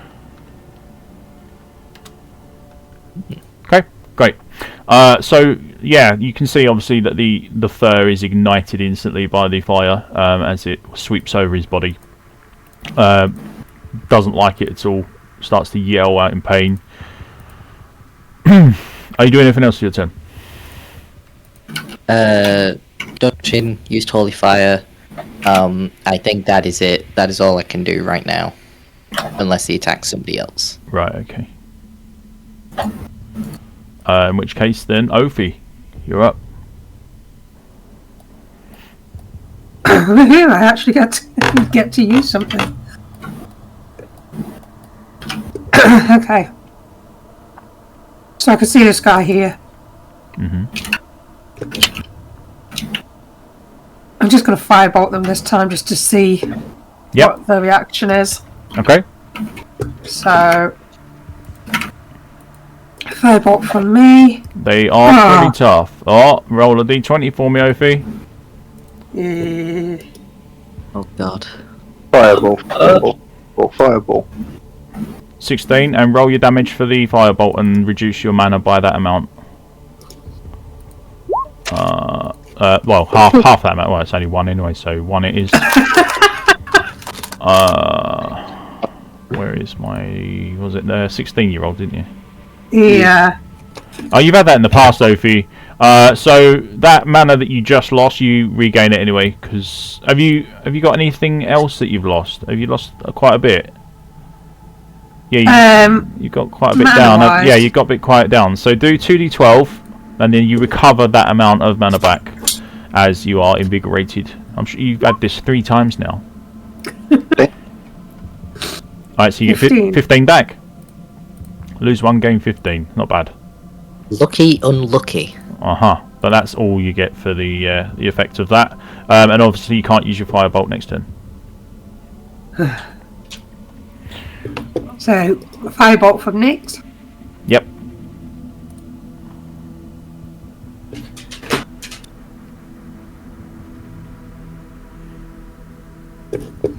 Right, Nyx took a time loading. 15. It strikes, but it just does nothing. So there's no point in me rolling damage? Nope. Didn't beat his AC. Or just tank that. Just tanked it, yeah. I'm going to move back. For steps. Mm-hmm.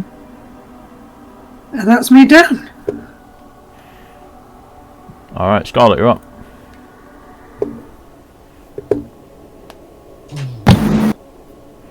Right, I will. Can I see that thing? It looks like it's too far away. Yeah, you can see it, it's huge. But I don't know if it's my image, but the doors on my screen are shut. Yeah, the doors are only shut through because... Well, hang on.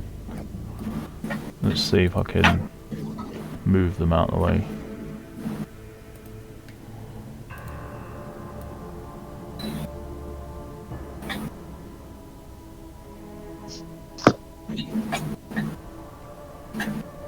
Yeah, we'll do it that way. Alright. Ah, there we go. Okay, cool. Right, I will take cover behind this pillar here. I'm at disadvantage on my first attack, aren't I? Because I failed the wisdom save. You're at disadvantage for your first turn. So whatever you do in this turn, you are going to be at disadvantage for. Well, I'm a bit shaky, but I'm going to try and take a shot anyway. It'll just be a normal shot. So a crit fail because of disadvantage. Shit, all the crit fails. Okay. Well, in which case... half damage to me, isn't it? Yes, you'll take half damage as your bow begins to twist and rend. You need to get it fixed. You won't be able to use it next turn. And you take half the damage to yourself. So that'll be 2 fire, 3 piercing. Sorry, 3 fire, 3 piercing. Yep. So 6. Yep. Yeah, you hear Scarlet sort of out a sort of scream of pain as her crossbow fires on her. Trying to regain herself, she will try the offhand and try and shoot at the big beast. So, oh my god, another crit fail. Jesus. Holy crap. Yeah, you're going to be out of action for next turn then, by the looks of it, unless you got another weapon. So I'll take 1 piercing, just not 2 damage, I think. 2, 3 damage. I just imagine you just load both your crossbows. You just finish, you fire at both of them, and they just kind of like crisscross between each other and just backfire straight at you. Yeah, Scarlet's looking a bit wounded after that, guys. Sort of, so yeah, she's going to crouch down and sort of pant and try and sort herself out. That's me done. Lucky for you, no one saw it, right? No one saw it. Well, I don't know why you just opened that door behind me. No one saw it except these enemies that just spawned behind you. Oh, fucker. Yeah, none of the party saw it.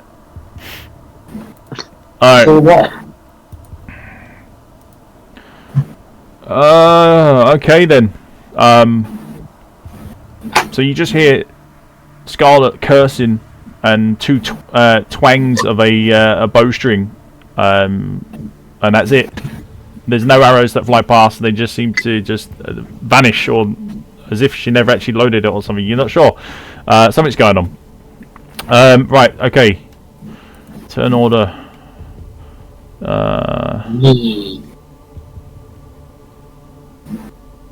Wait, Scarlet. Wait. Why we got a lot of people here? Hang on. Got 2 Rikers.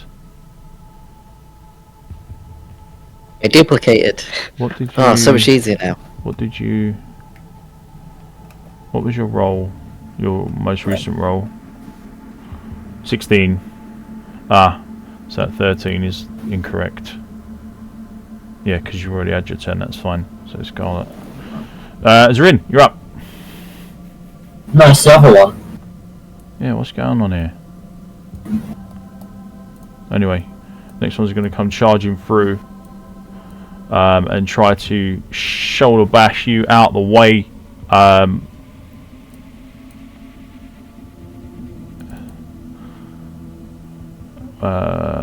going to be that. You've got the dodge action, haven't you? Yep. Yep. Don't leave home without it. Wow. What's with all these nat ones? Bloody hell. What's that? The 5th? That's the 5th nat 1 we've had in the entire game so far. So he slams into you, and you just somehow bury your feet in the ground and behind your shield and manage to withstand the full force of this as he stumbles into you. Instead of trying to knock you back, he's going to try and stun you. Oh.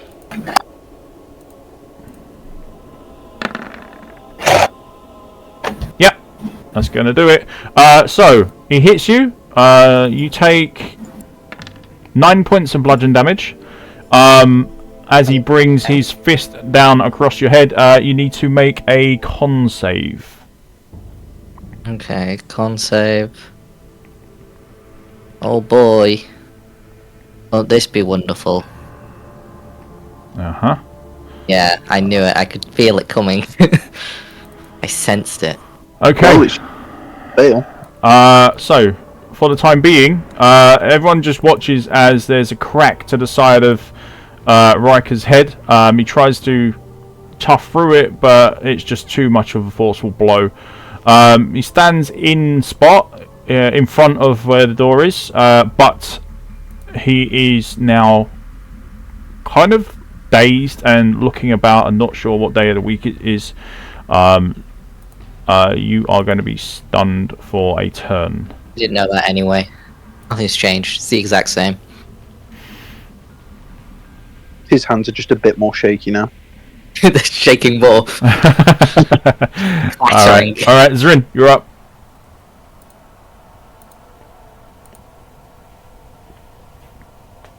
I'm going to use my inspiration to advantage my witch bolt. It's just 16 to hit. You're going to do what? Use an initiative, so I get advantage. No, sorry, not initiative. Inspiration, that's the word. Inspiration from... Yeah. Because you said I had one to begin with. Yeah, but that's now gone because you rested. Oh, ignore me then. I didn't have advantage. So you got 14. So I should have missed it. 14. Yes, that is going to miss. So you just see as the spark of your witch bolt just bounces off of this creature, as if almost like magically shielded from it.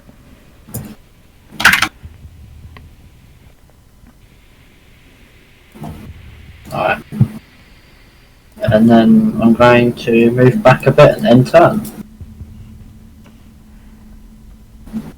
Okay.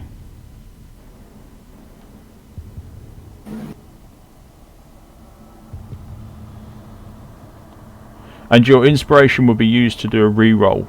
Doesn't give you advantage. Oh, sorry. Baxter. So, with two humongous colossing furry beasts approaching and his ribcage currently separated more than normal, he's gonna wild shape into his were form. Because what else can he do? Yep, fair enough. How'd you find? What do you get? You got 2 for your initiative. That's fine.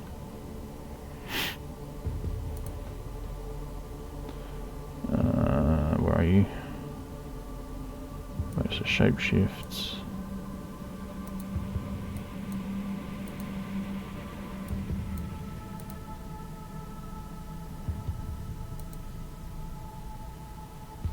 Still alive on you. I'm going to be really confused when I come back. Yeah. Just all of a sudden, there's a 7-foot furry next to you. There's a third one, I'm just like swinging at you. There's 3 hairy things now? Don't give the DM ideas. Yep, that's fine. Cool. I just need to make sure that I take down appropriate health and so on and so forth. I've done it for you, don't worry. Oh, fine. Wait, there's So, sorry, do I get the shapeshift health and the reduction of that? Or... Yeah, you take on the amount of hit points that you've got at the time that you change over. Ah, okay, so that's fine. But obviously, if you do restore any hit points, then you can restore it higher than what you could before. Yeah. No, that's fine.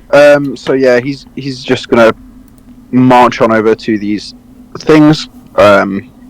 He's gonna look at the one that slapped his boy Riker in the face, and take his trusty old right hand and just try and slash at his face, try and blind him some.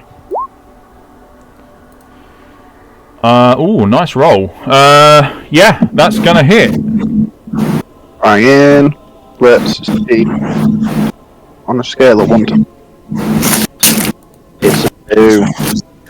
What are you doing? Slashing? Yeah, that's fine. 2 points. So yeah. That's what I've done. I've just, dug my claws in as much as I can across his face, trying to swipe an eye or something. Baxter then just retreats because he can feel that a couple more good blows is going to put him on his backside. Yeah. Oh, sorry, Ify. There we go. Is my roll-20 playing up, or am I not on the initiative? No, you are. You were. What? I can't see myself on there. You are under Ophi. Yeah, I can see Ophi, and then it jumps to on my screen. It goes Ophi and the monster. Might be worth doing a. Actually, let's shut that and then reopen it up again. Nope, still can't see me. Weird. I might have to shout when it's my turn because it's not. It's weird. It goes Ophi, monsters are in. That's it, and then it starts toppling around again, and I'm not there. I don't know what's going on there. Huh. No idea.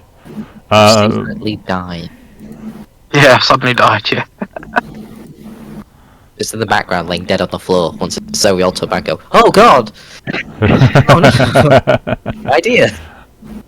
Yeah, the crossbow mishap is that devastating that you've just refrained from combating total. You just. Bit of embarrassment. I've just noped out. Nope. Yeah. I'll go back to that waypoint you found. That's actually a very, very good point. We do have a waypoint. Screw you guys, I'm going home. Alright. Baxter, are you Yes. moving or doing anything else? Yeah, so I've moved. Sorry, I've not moved where I wanted to go. Let me just shift myself. It's really hard to do. Okay. There we go. Yeah, so Baxter's just going to take himself a bit over here. Okay. So kind of get out of the line of fire So and you- hopefully.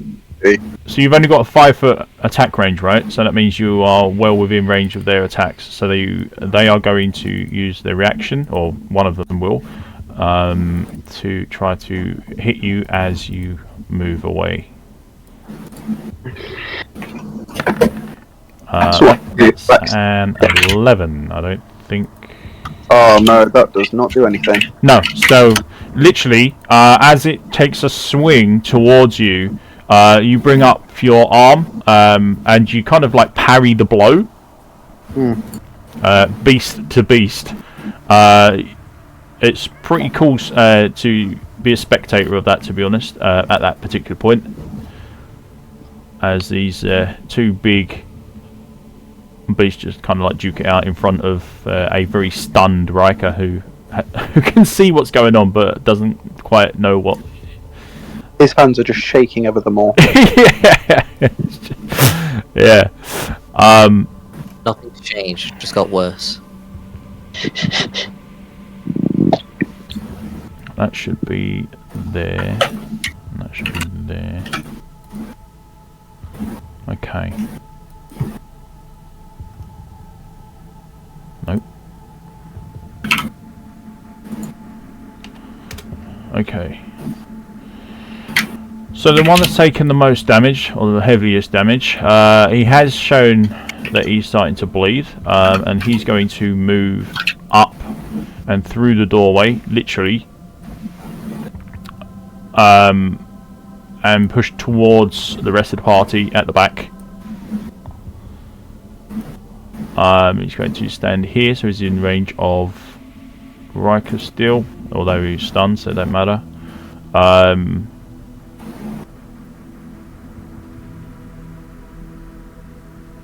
Yeah, he's going to attempt to strike both Ophi and Zorin.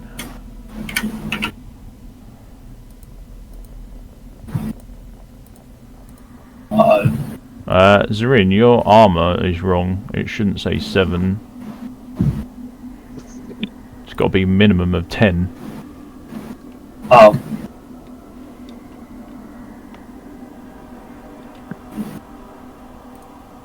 It's 10 plus your dexterity bonus without any armor. Yeah, which is -3. Oh! You got -3. Okay, never mind then. So it's 7. Ooh, okay. Well, in which case, you're probably going to get smacked this turn.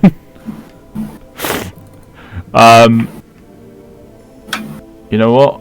We're just going to go for standard hits. There's no point in worrying about. Yeah. Alright, so 15 on user in. I think that's a miss, you know. It's gonna one bloody roll for the damage. So fine, you get 3 points of bludgeon damage against you. So this is like a punch to the arm, but nothing major. Next, we're gonna have the attack go towards you, Ophi. He's going to try and use... No, we'll just do standards for this one. That's a 10. Yep, that meets your AC. And another low roll. So you take 4 points of bludgeon damage. Yeah, they're dropping the ball with the damage on this one, but never mind. And he just stares at both of you, looking backwards and forwards between both of you and just snarling away.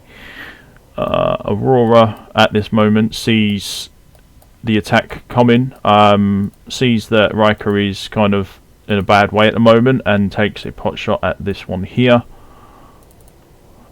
Let's see.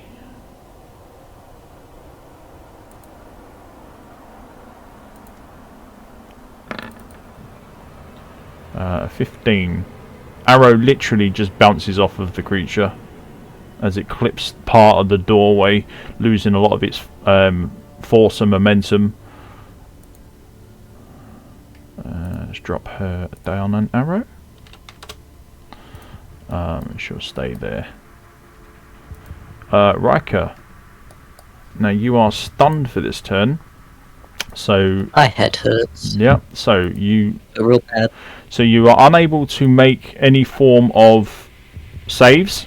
So that means your aura will drop because you can't maintain it, and you are not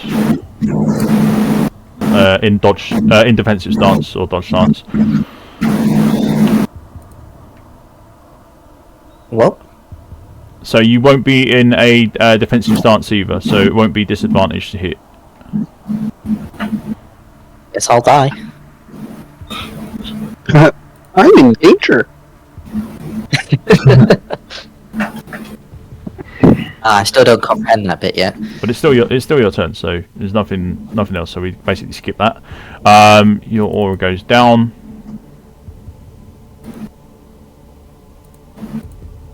Okay, that's gone. Was it Ophi after you? Yes, Ophi. You got this big snarling creature breathing in your face, looming above you. Yeah, I'm not happy about it. He didn't hurt you that much, actually, considering what he could have done. The damage rolls are really low. He's drooling on me. He practically is just drooling on you, yes. I feel like he's drooling on me, and it's not very nice. Yeah. I'm at disadvantage if I'm that close to him. You are. Yeah. If you roll to attack with a ranged spell, then yes. If you do something like a AOE or something like that, or a cone, then no. Because there's no roll to hit. It's always some sort of save.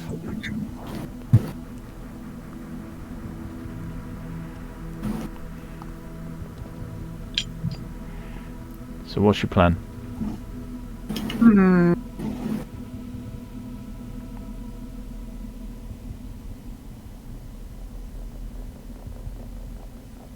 Just having a quick nosy. It's also start of at the start of turn 2 they got their reactions back as well. Am I too close to use Inferno?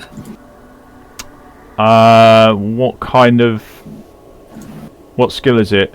What's the description on it? What does it say? It says range target, one target within 30 feet. Yeah. And then it's describe the description. Sorcerer creates a pillar of fire to engulf a single enemy, dealing 1d6 fire damage and has a chance to set them on fire. Is it a roll to hit spell, or is it? Does it count as a ranged attack spell, basically? Or is it one of the auto strike ones? It says it. It just says it deals 1d6 fire damage, so it'll be the auto strike one, because those all have low damage. It's your fire version of your lightning. Your lightning skill. So yeah, you can use that straight away. Yes. And you don't need to roll for anything. So yeah, you're fine. You just roll your damage.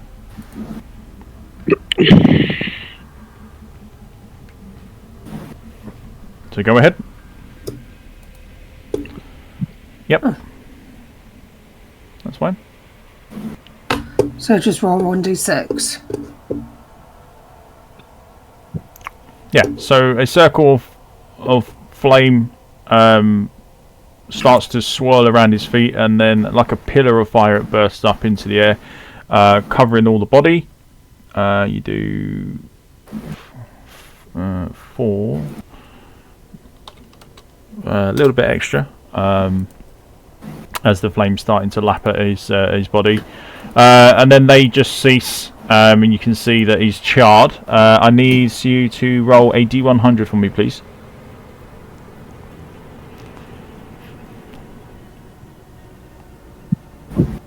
Uh, 64. No, that's not going to be just enough. So the flames don't take other than just the initial damage, okay? So he's able to withstand the burning as he brushes his fur quickly and extinguishes any of the remaining flames. Okay, so 4 damage on him. Yep. That's fine. Yep. And then Nyx is a little bit further away than me, not much further. But she's going to do a firebolt. Yeah, so this will be at a disadvantage for Nyx. Because it's a 2-hit spell. Well, a 13 is going to miss. So it lands into the post up here instead of hitting its target. Okay, and then I'm going to cast Warmth as well.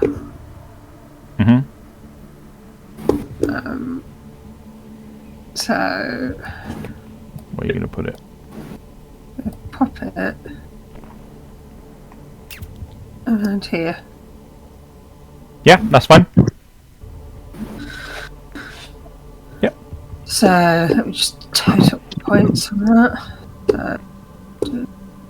Yeah, that's me done. I'll sort my MP out that I've used in a minute as I'm doing this. So that's rank 2. So that's 3 HP per man. Recovery. So yeah, that's me done. Okay. Scarlet, you're up. Oh, I've got to spend my time reloading my crossbows. I'm still cursing and swearing. Yeah. I need you the most. Demons to kill. I'm fixing my bloody crossbows. That's right. Are you moving at all, or are you going to stay there? No, I'm staying in cover behind this pillar. Yeah, gotcha, okay. The one that's in front of you, Rika, tries to push past. In fact, he can push past, he's still stunned. And he's going to go for Baxter.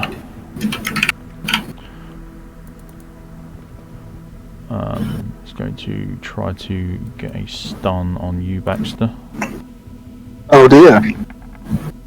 That's a hit. I need a con save from you, please, and you take 10 points of bludgeon damage. That's a max roll damage. So you need a Constitution save, yeah? Yeah. Cool. Yeah, that's not going to work. So you are stunned for a turn. And he's going to, which means you can't do reactions and stuff like that. So he can literally get through and get around He's going to have you two in his sights. He's going to go for a poor Scarlet who is just trying to hide behind the wall.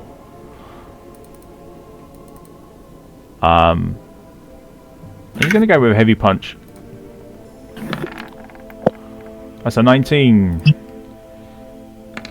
Oh, come on. 4 points of bludgeon damage. I need a strength save from you, please, Scarlet.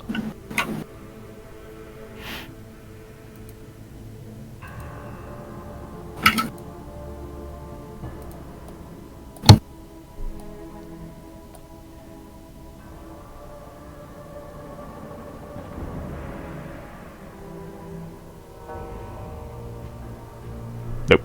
So, you get launched backwards, fall over this wall and straight into the water. Head first.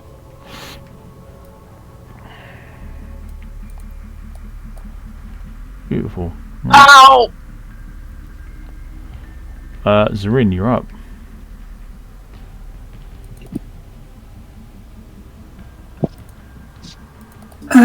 Has the warmth already done a circle so I can recover? No, I need to add that.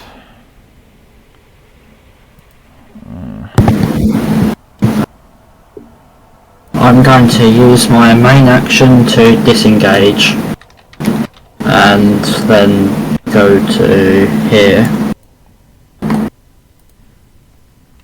And then I'm going to quicken spell meta magic.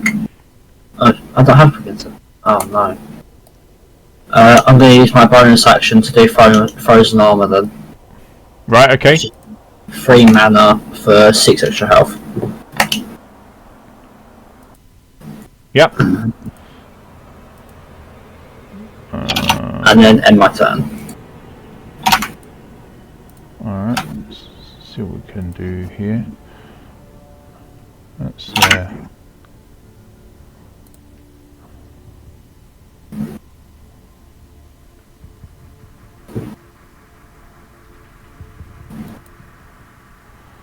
you go. That's good enough. How long is it a spell upkeep? I need to put mana in every round. Yep, gotcha. Okay. Yeah, and you got 6 temp HP. Yeah. Great stuff. All right. Baxter. Well, due to my current condition, Baxter can't really do much. Oh, that's true. Yes, you are stunned. So he's just going to sit and count the bricks. No problem.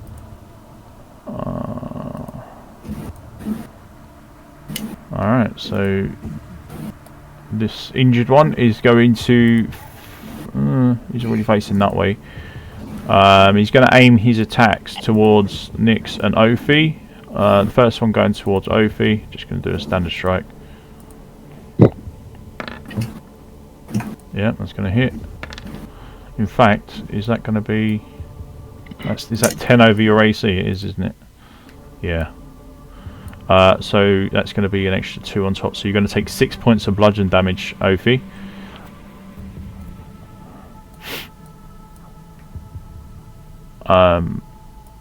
And the second strike is going to be going towards Nyx. That's a nat. That's 5, 6, and then 8. So it's 14 points of bludgeon damage she takes.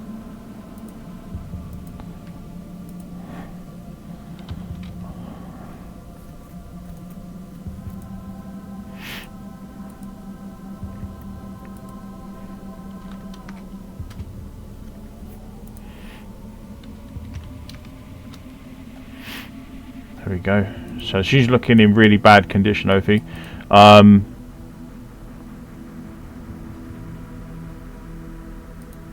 Aurora is going to see this happen and try to take a shot at him. We have...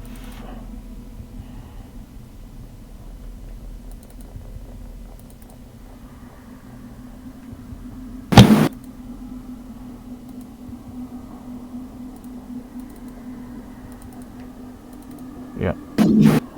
She's going to use her arrow. Nope, that's not going to hit. Sinks it into the wooden beam next to her.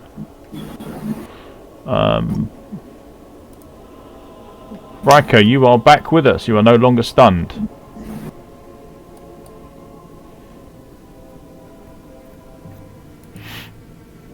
Alright, finally back in it. My head, the pain, it's fading away. And then I remember what happened, and then I get sad. Then I get pissed off. I'm really annoyed now. This might be a terrible idea. Here we go. Well, actually, maybe I should move ever so slightly. Can I move at all, or will I give him opportunity? He can strike you if you do move out of his range. Okay. But as long as I'm still within his range while I move, it's fine. That's right. As long as you stay around him. Let's pull me down one then. Yeah. To here. Yeah, to stand. So it'd be basically like that. Yeah, so And you are still within range. You're also within range of the healing. I'm angry. I'm going to... I have mana potions, it'll be fine. I'm gonna use Holy Fire at rank 3. Ooh. Because I'm annoyed and these guys need to really just go. Yeah, no worries. They need to meet their maker. So the aura They kicks in. do. Yeah. So you instantly set these guys alight. So roll your damage before you do anything else. What was it? It's 46? Yes, because it. Yeah. Please be decent. Let's go. That's what I like to see. The That's one good. in front of you that is currently focusing on Ophi and Nyx staggers into this post and then trips and falls. The other one, I'm not quite sure if he's in range. I think he is just about. Yes, he will be. So he will also take 15 points. Sorry, I'll take more than that. But he is left standing, although that was a big chunk of life that you just took away from him. Let's go. Since I can still move now, I'm gonna maybe regrettably walk Yeah. closer to him. Where is everybody situated, just so I know? Okay, I guess I'll have to just stand right here so I'm in line with everybody. Just in case he targets somebody else and I can still do something, because I'll take dodge action. Yep. Just so I hopefully don't get knocked the fuck out again. That was horrible. I think I lost too many brain cells during that. Okay. It all just shot out the other side of my head. Yeah, I mean, things are still ringing, but at least you've kind of composed yourself enough. I can't hear anymore. Yeah. I have no idea what anyone's saying. But that will be it. Okay. Ophi. Nyx took quite a hit just now. She certainly did, and she's still standing though, and I'm grateful that Riker managed to take down the big ass goof that's behind me. Yeah. Though I am going to move, now he's down, I am going to move Nyx just to the other side of me, although she stays in warmth. Yep.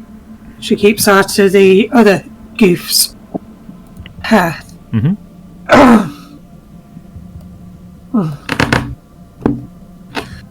And we're both going to shoot some firebolts his way, and the hope of sending some pain at him. Okay, so 2 firebolts incoming. Yep, go ahead. I'll tell you if they hit. That hits. Thank goodness for that. It's a really good roll. 10 damage. Oh, very nice. Just like that, Let him taste brimstone. you almost 10. So that's Yeah, you halved his life, or remaining life. Next one. And here comes... That hits. Roll damage. Let's go. 1. After such a good one. What? That's alright. That's fine. That's fine. It's more effective it's more effective than what you think, so... he's practically at death's door at this point. Looking very, very shaky on his feet. Not just Riker. Warmth's kicking out. 2, 3. Yep, Warmth will kick out a pulse as you finish your actions. So Riker, you gain 3, I believe. Ophi and also Nyx as well. Is Baxter just in line with it in terms of the squares? Let's see. 1, 2. No, Baxter will be out of that range.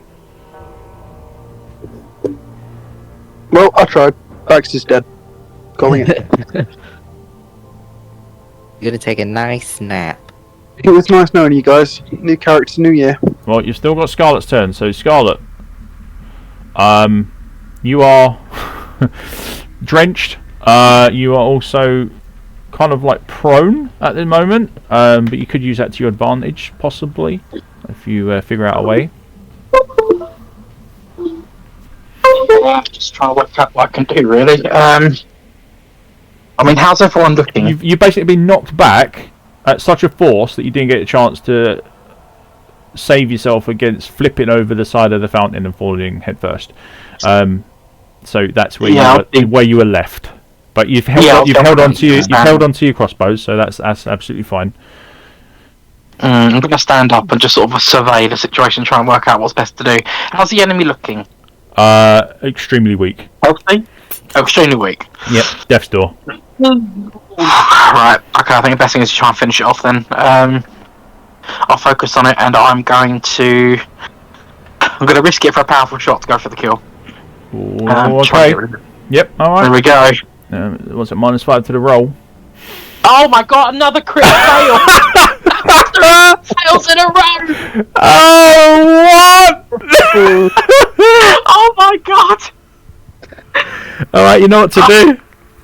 So this just ricochets off of the edge of the fountain as you stand up and you just fire, but without even aiming fully, and you're still firing down slightly. It just ricochets back.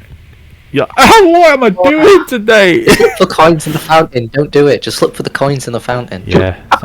Jesus Christ, that's been a massive dose. It's not worth getting out of bed sometimes. That's going to be 9 damage to myself. Holy shit. Yeah. Yeah, you struck yourself in the weak spot, right? Literally. I'm dying. I'm killing myself. Oh my god.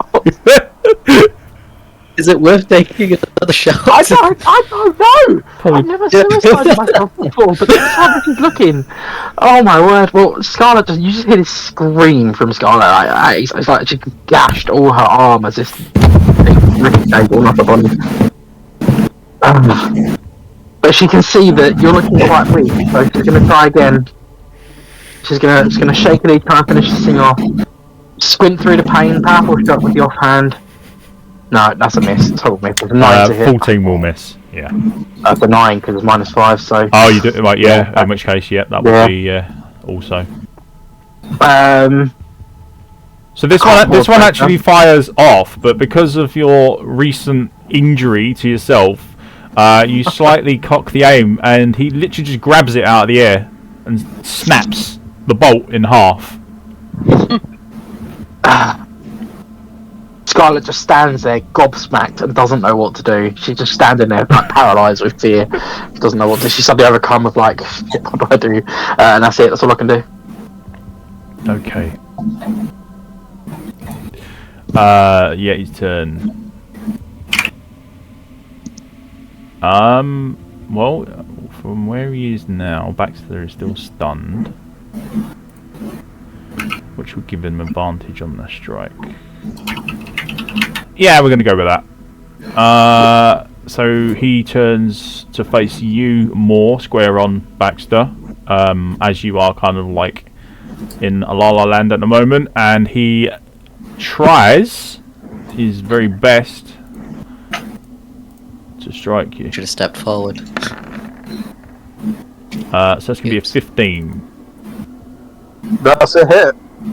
That hits. Let's see what the damage he does. Okay, so it's only going to be 6 points of bludgeon damage. Ooh. I am on a strand of hair. Oh, didn't mean to do that. 19, and you are going to take another 6 points of bludgeon damage, and you go down. Oh.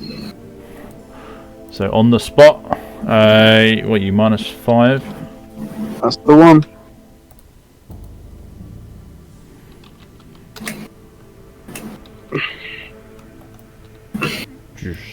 But you'll notice that the form of Baxter does not change.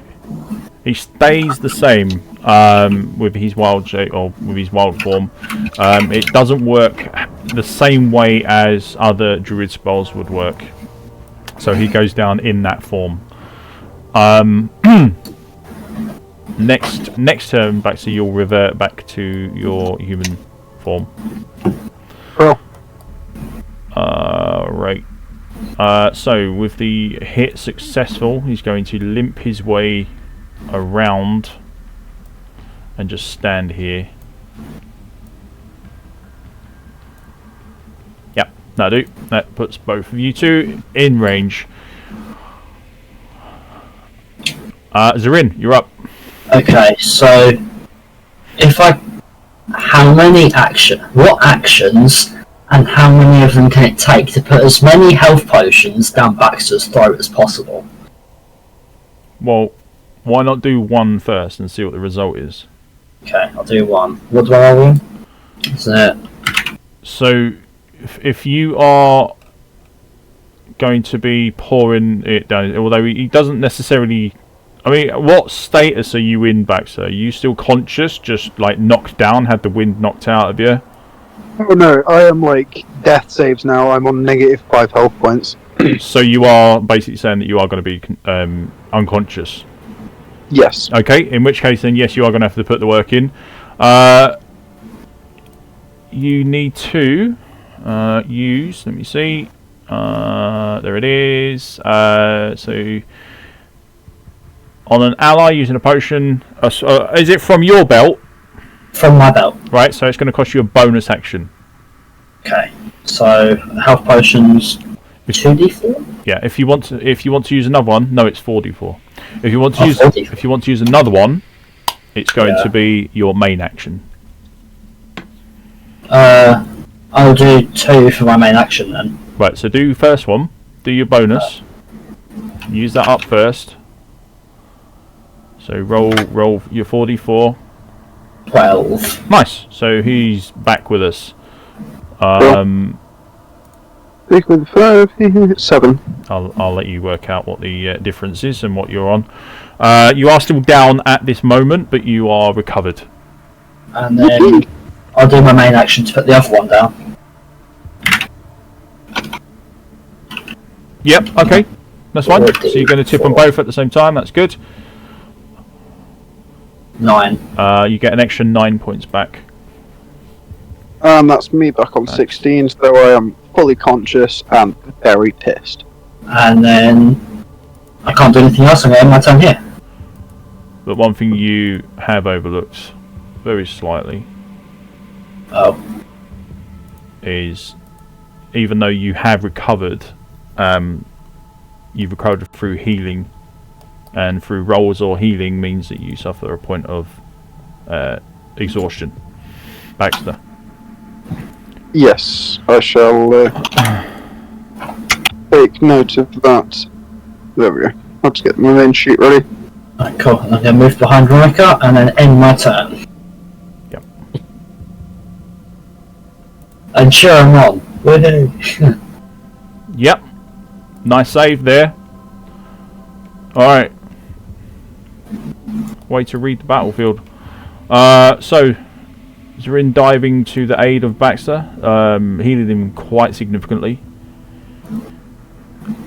Baxter, you are now able to have your turn. So Baxter's gonna use. Is it an action or a bonus action to get up? Neither. It's your movement. It's going to take 15 feet of your movement to stand up. Oh, that's fine then. I've still got 30 feet left. Yeah. So Baxter's stand up. Yeah. Well, don't forget you are -5 now because of your exhaustion. Of course. Yeah. Either way, I'll take it up and I'll. So you'll have do 15. So 15 to stand up. Yeah, 15 to stand up, and then I'll have another 25 left over because I've got my 45 because I'm in my wherefore. So, so you will have a maximum of 40 with a point of exhaustion on you. That's the one. So yeah, Baxter's gonna just go full sprint for this last Yeti. He ain't happy with what happened, and he's just gonna lay absolute waste to him, taking him with the right hook. Yep, you can have advantage if you want, because of the positioning of where you are and what he's doing. So you can definitely have advantage on that. Yeah, I'm gonna not use that advantage because 22, I'd imagine hits. Yeah, but you might get a nat 20. Ah, right, okay. So you might critically hit. So just attack again. Okay. Bear with me. Everything's going too slow. Okay, so we'll take the 22. So that's a hit. Yep. Roll your damage. Yep. And then that's a 2 slashing. Ooh, that's a low one. But it still hurts. Yep. And then again, he's just going to come in from the left-hand side and just go absolute ham. Lightning slash. Yep. Damage. Number 2. 2. Yeah, you are whittling him down. He's still standing, but barely. Yeah. And then Baxter's not going to do anything else because that's all he can do. Right. Okay. Turn 3. Sorry, no, turn 4. Yeti's turn. No, he's dead. He doesn't get the turn. Aurora is going to disengage very, very fast. Head across this way. As her bonus action, as her class allows. She's going to stand in this doorway and punch out a shot towards him, hopefully getting the kill, but we'll see. Yep, that's a hit. Oh, 11 points of piercing. Beautiful. Max damage roll from Aurora. This thing just sticks straight into its eye socket, taking it down within a matter of seconds as it pierces into the brain. You can see Aurora over the other side, like twirling her bow, all Final Fantasy style. Alright. So, that's going to be combat done. I should imagine some of you want to sort yourself out because there's been a bit of damage dished out. These things are no joke. You're lucky you only got 2. I actually rolled to see how many would be in this room. Well, out of how many was the possibility? You don't want to know. It was a D20. It wasn't as high as a D20, but it wasn't low. My forehead. The warm's got 9 more puffs on it, so that's... Yep. 9 times 3 is 27. Yeah, so anyone standing within the range of that will obviously gain that hit point. Also, I'm going to say you will as well, Scarlet. Do I? Yeah, everyone can. So you can all recover your hit points. Yeah. That chicken mana potions now. And then we'll have, I guess, Riker's are you going to drop? You're dropping your aura, Riker, for now. Yep, Yep. and I need to start chugging mana potions. Let's save you wasting your mana whilst you're out of combat. Very well. Okay. So after the heavy breathing that I'm sure most of you are doing right now subsides, you look around and you can see that there are more bodies, more signs of battle inside here, slaughters everywhere pretty much you look. The gardens are relatively okay from what you can tell.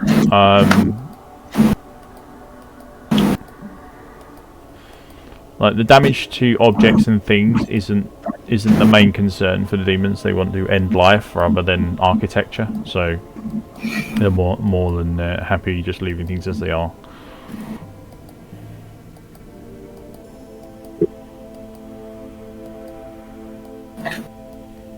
Okay, so with these two now fallen, what do you want to do?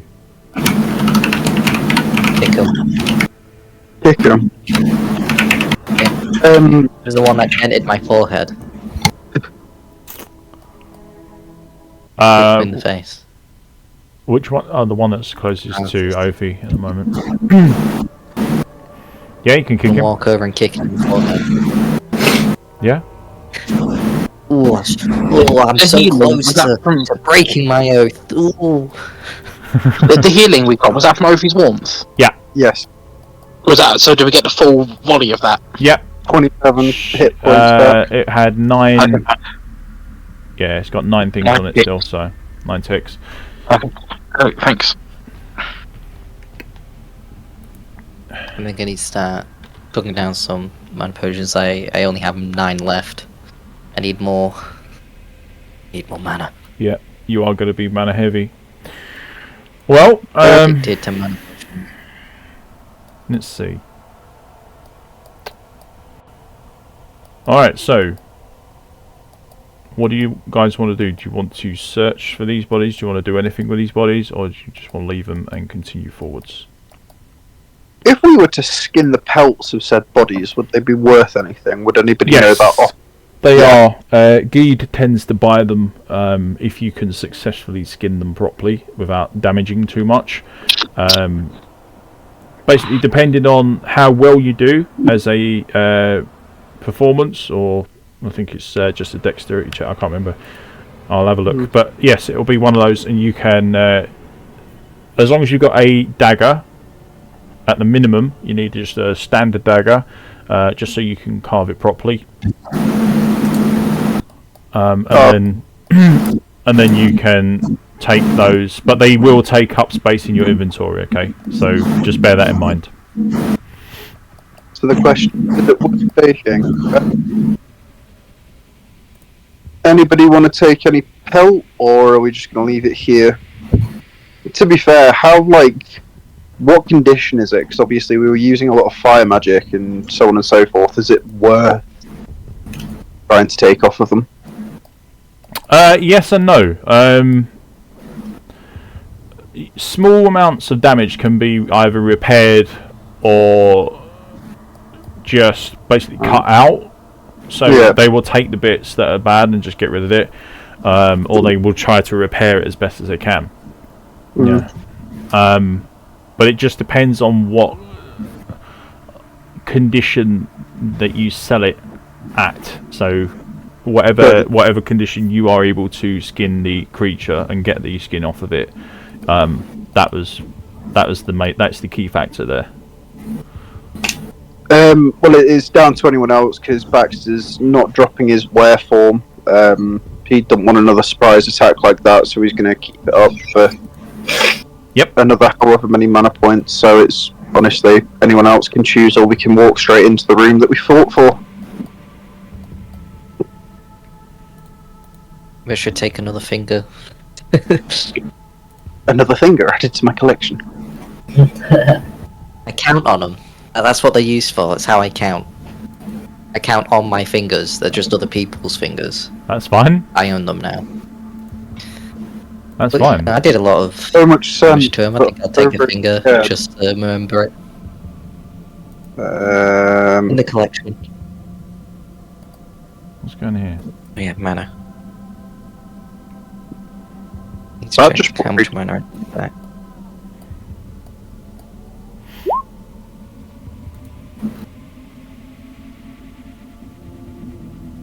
damn, bro. Getting all the good rolls today. Oh, you just had to check. That is Did you so say true. that? That's so mean. Why would you say that? Yeah, right. On average, a third of the time you've got nat faults. Look at it like that, right? Yes. And Right. Baxter's gonna slowly creep his way through the doors if everyone else is just healing up. Yeah. He wants to know what's through here because last thing he remembers is being backhanded. Yeah, I mean, you've obviously you've still got your 1 point of exhaustion, but I mean that still gives you a good 40 feet of movement that you can zoom about with. You are out of combat, so that would be 80. No, right. Okay, so that then goes to 55. No? Well, whatever you get double your 60. base movement, so you get 60 Oh, out damn. of combat. Yeah. So then you add, I suppose, yeah, your 45, whatever extra you get as your wear form, you'll add that onto a 60, not a 30. I got you. So yeah, it's half my base movement added on top, so I've got 85 meters left. Yeah. Sprint for miles. Yeah, you can. Yeah, out of combat. Yeah, you can absolutely just dash about. Yeah, Baxter's just gonna check out all of these destroyed chairs and stuff. Just make sure there's no lurkers around the area. Yeah. Ooh. the insides are all mana potion. Baxter growls towards the group. Nobody, obviously, he can't really speak, but it's kind of gesturing to come over here, pointing towards the back of the room.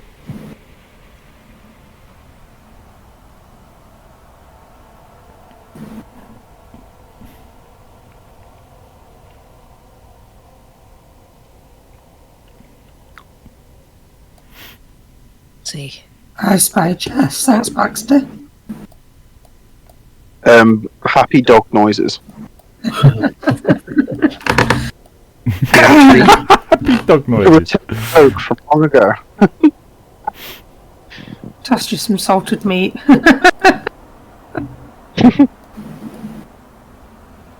Very well. Yeah, I sure hope there's a mana potion inside. Need to get my fix. Why did you have to say it like that?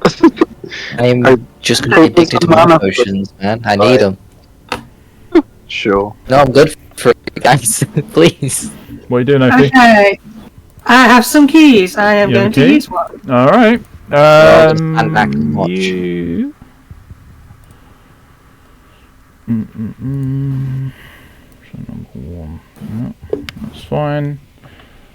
Inside of that one, Ophi, you managed to find. Where is it?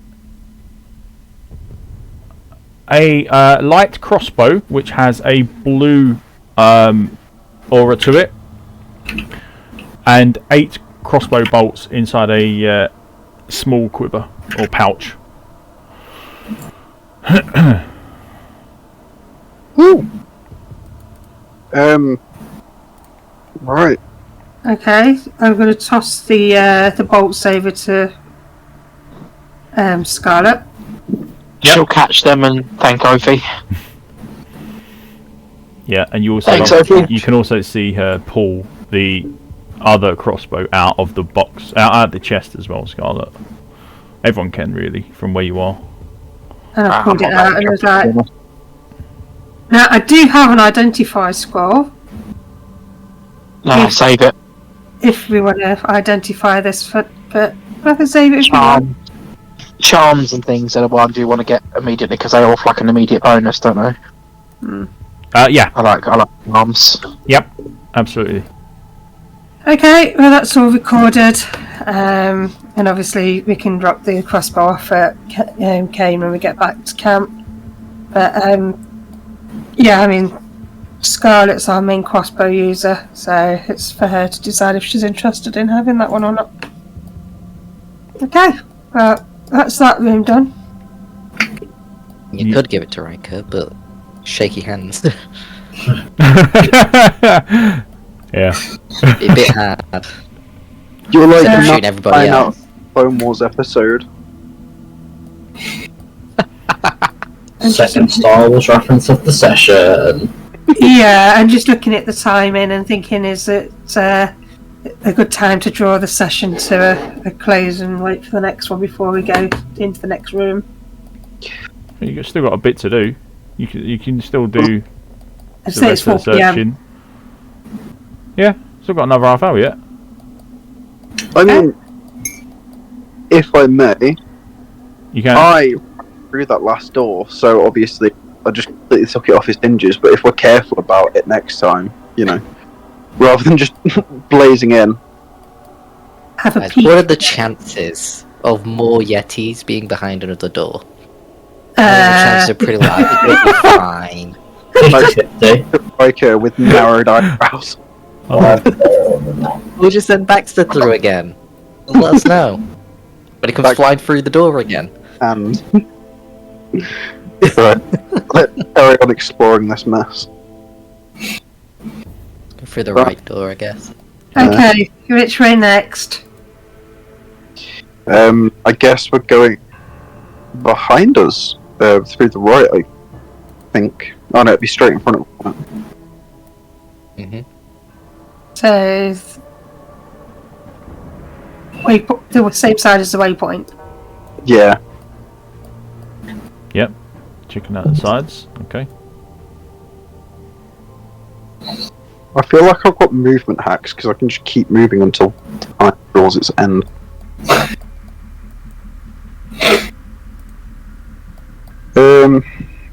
Over there.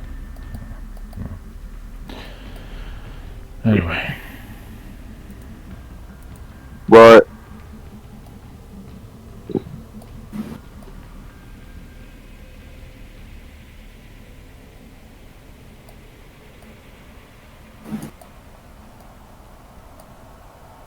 But there's a door here. Mm-hmm. Baxter's going to step far out of the way of the door this time.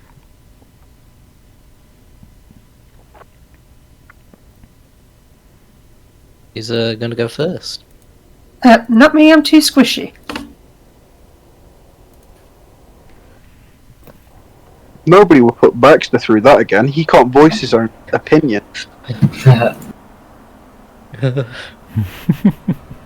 Sticky hands on the door. Oh god. Riker, I've got healing potions.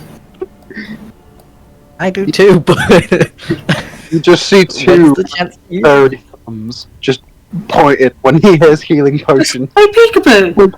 Which door are we talking about, people? We're talking about one up here. This one. One right in front. Well, we say right in front of us. The one like in position with the waypoint. Alright, Scarlet will take cover next to the wall. If one of you wants to move outside a little bit, I'll squeeze in by the door. Alright. I'll get stretching. Yep, no worries. Go peekaboo. Let's, I don't know, I can't see where the door is, so I'll just put myself there. I don't know exactly where it is, but I'm push open taking cover on The the door door. frame. slowly. I don't know about sneakily, No. but slowly. Slowly is fine. Just take a little bit of a peek around the corner of the door. You just hear this massive creak. Everything will Make me a stealth check, please. Oh boy, I haven't done that. Wow, Ooh. I'm surprised. Pleasantly surprised. Very good. Alright, so you managed to curtail your grip on the door a little bit easier. Now, what is your armor actually? You are wearing. You are wearing mail, so that's medium.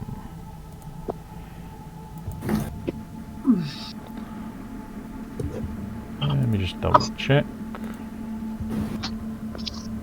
Please don't be a disadvantage.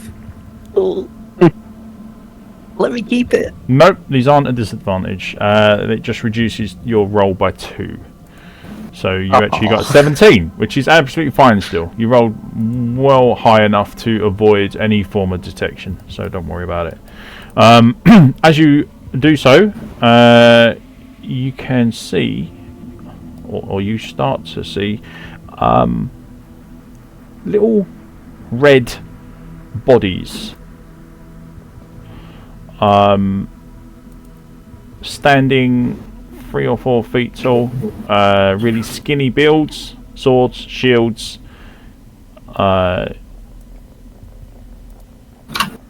definitely something that you've encountered in the past. Oh, I remember that though. Most of my memories got slapped out of me. Yep. Yep, you remember. I assume these ones that were immune to fire, so I'm just gonna close the door again and say fuck that. Oh, okay. Fair enough. I'll leave Nice. I'll leave I it shut can't then. do anything. What am I gonna do? I'll leave it shut Not then. use holy fire? No. Pick the door down and go into defensive stance. But I won't be able to do anything. What's the fun if there's no fire? There isn't any. Oh, sorry. Yeah, I forgot. So sorry. Are we entering the room or are we not? Because we very much know that Roika doesn't want to go in there. But we So, don't. right, and put his hands up, go, I can't do much. You guys can decide to go in or not. Small, red. I can't find words anymore. I also got slapped in real life. Forgotten everything now. As opposed to what? Slapped in your mind? Oh wait, dog noises. Well, just how you say, I just can't stop communicate. judging me. Stop judging me. Shh. Riker's been hit in the head that many times that he can understand what I'm saying. It's like a Stewie and Brian. I'm gonna back up from the door. Oh, that's closer.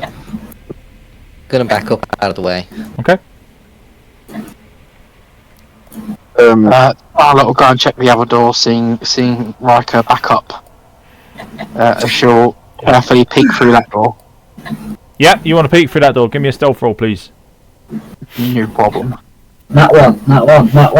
No, for goodness sake, don't- no more. Don't put it into the world. No Stop. more. Oh my god, my character sheet is taking so long to load. Right. Stealth roll, yeah? Yeah. Don't that one, please. It's a Did it roll? 2. Did it roll? No. I can't see anything, no.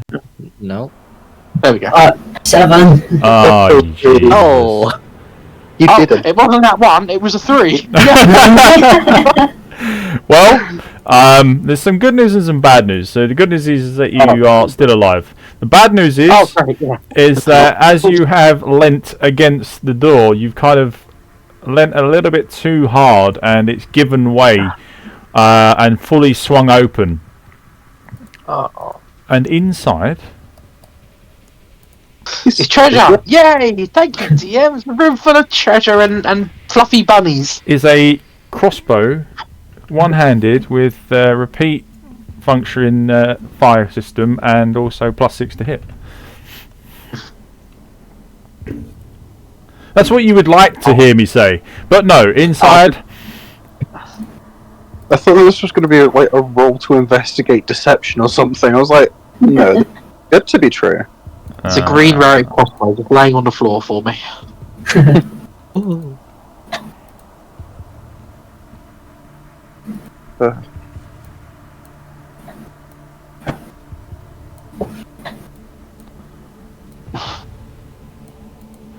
Oh, jeez. I believe you can see what's in there for yourself. Oh, I can see some of it. Yeah. More friends. So this door is now open. Baxter's going to watch Scarlet go through the door and just start running after. He knows the feeling all too well. Now, because you didn't completely and utterly whiff it, they haven't seen you, so they're not aware that you are there. But you did stumble through and open the door, but you did it in a manner which was quiet enough to avoid being seen. Just gonna poke my head around a bit more and have a bit more of a scander around. Okay. Give me another stealth roll. What? Oh, what? I'm just waiting for that one. It's gonna happen again. Or a 2. Or a 4. It's not me this time. Well, I'm happy now. 19! Okay. That's more like it. That's more like it. Okay, so yes, you are very easily able to move yourself around the door and get to a point where you can position yourself so you can see into the room a little bit better. Yeah, I'm gonna give tag signals at least 3 in there. I think 2 or 3. I can't quite make out. I think there's one right at the back. But yeah, I'm gonna give at least 2 hand signal. Yep. Draw my crossbows out and have they seen me? No. Alright, I'm going to go for a powerful shot as I'm an unseen attacker on that one because I've got advantage. There's no way I can whiff it twice. Right, okay then. Oh, Okay. good lord. Right, it's a 19 to hit 19 will hit. for 17 piercing and 6 fire.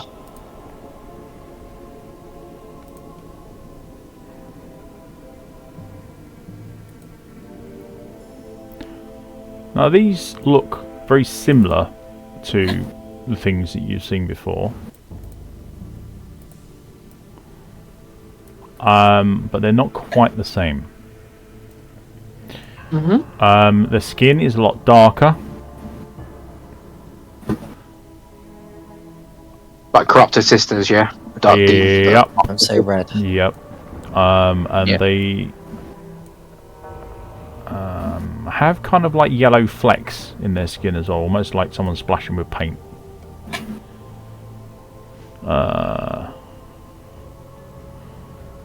Video game level design. We can climb them. Huh?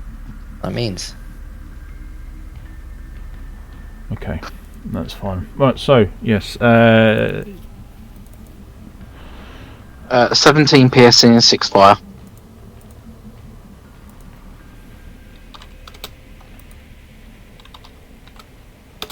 yep, all the damage goes through. And they're still standing, I'm assuming. They are, or well, that one is, yeah. Jeez. Alright, I'll fire off another shot then. This is a -1 to hit. Oh, it's a crit though. Remember, you only get one shot. Then it goes. Yeah, no, I then didn't it take goes I into. didn't, oh. No, well, okay. I was going to follow up with a rapid fire shot, but yeah.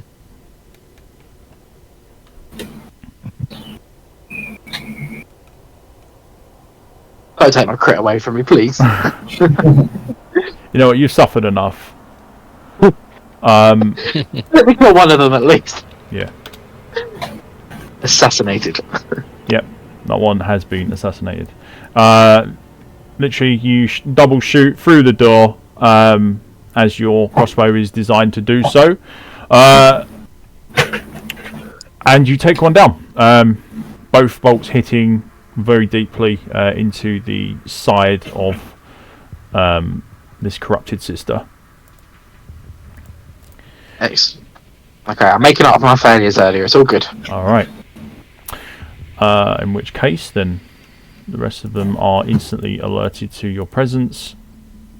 1, 2, 3, 4, 5. We're going to be going into combat order, please. So initiative rolls.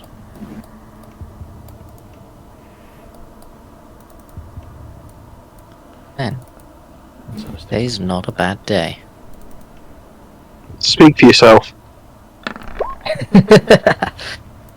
Oh, I am. I've not rolled above I'm just feeling good. this entire time.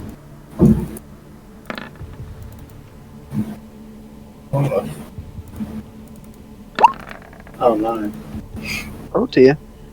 That was Oh boy, Oh boy, oh boy. we're in danger. Oh man, look at these rolls.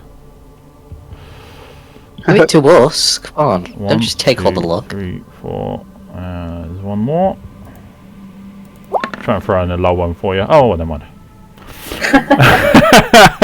Wow. Yeah. Aurora. To be fair, none of them know that we're round here. They just know that Scarlet shot a bolt through the door. Yep. They just stood round the corner. And they're just gonna come running and go, "Let's kill that one." Oh fuck! Yeah, this furry beast charging at you, and I just tackle them into the wall, Reinhardt A style. wolf, a paladin with shaky hands, It's me. just stood at the door. I'll get you.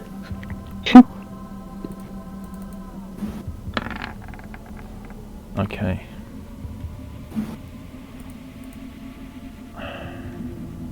Ooh. Yeah.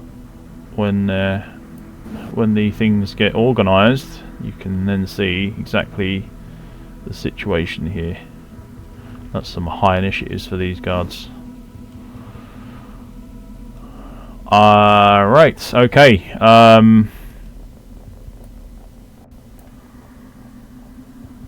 So, what I think we'll do is we will leave the session here because this is going to take a while. I agree, it's a good plan. So we'll drop a session here. Been a good session. You've achieved quite a bit today. Breaking through. My best session. The group The, achieved. breaking- I achieved injuring myself. I achieved self-harm. Yep. But Riker, on the other hand, actually managed to hit something. So we should remember this day. Woo! Yes. Well, with the bits that he's collected. Okay. I can count to 10 with these new fingers. Oh, with the Yeah. skeleton fingers. Yeah, That's I the can game, count to 10 guys. on them. Right. Does Scarlet want to shut the door after she's finished with firing through? Because she can. Scarlet's done a runner. Oh.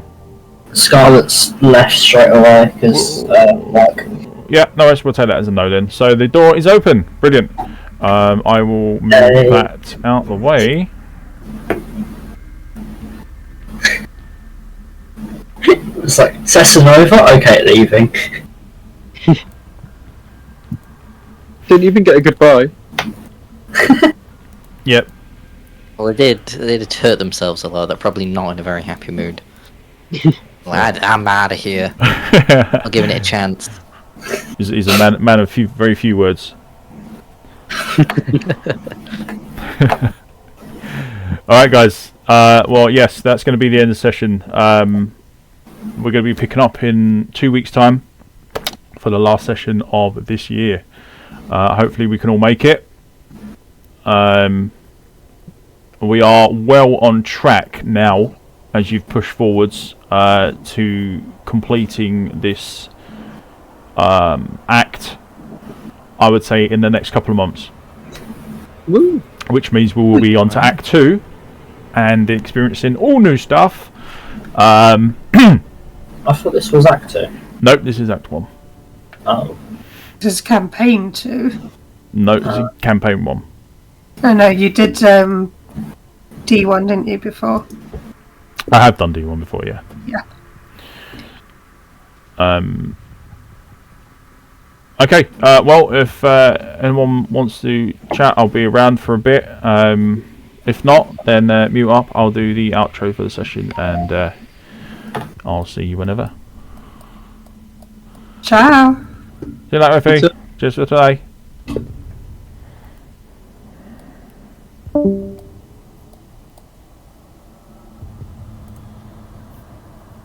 Okay, great stuff. Right, well, there's not much else to really say. Thank you to everyone who has turned up today and played. It's been fun, as per usual. I do like some of the quirkiness that is starting to come out of all these characters. It's really fun to see. It shows good development and good understanding of their characters and how they perceive them and what they want, which is absolutely wonderful. As for our dear viewers, I will try to upload this session tonight, if possible. If not, it will be up tomorrow morning, I would imagine. But I'll do my best to try and get it up tonight for you, in HD as well. Hopefully I'm not going to get stung by OBS and have no audio, and if I do, then I apologise, but you won't hear that anyway, so it doesn't matter. Without further ado then, we will see you all back here, same time as usual on the Sunday, in 2 weeks' time. So until then, take care, stay safe, and bye for now.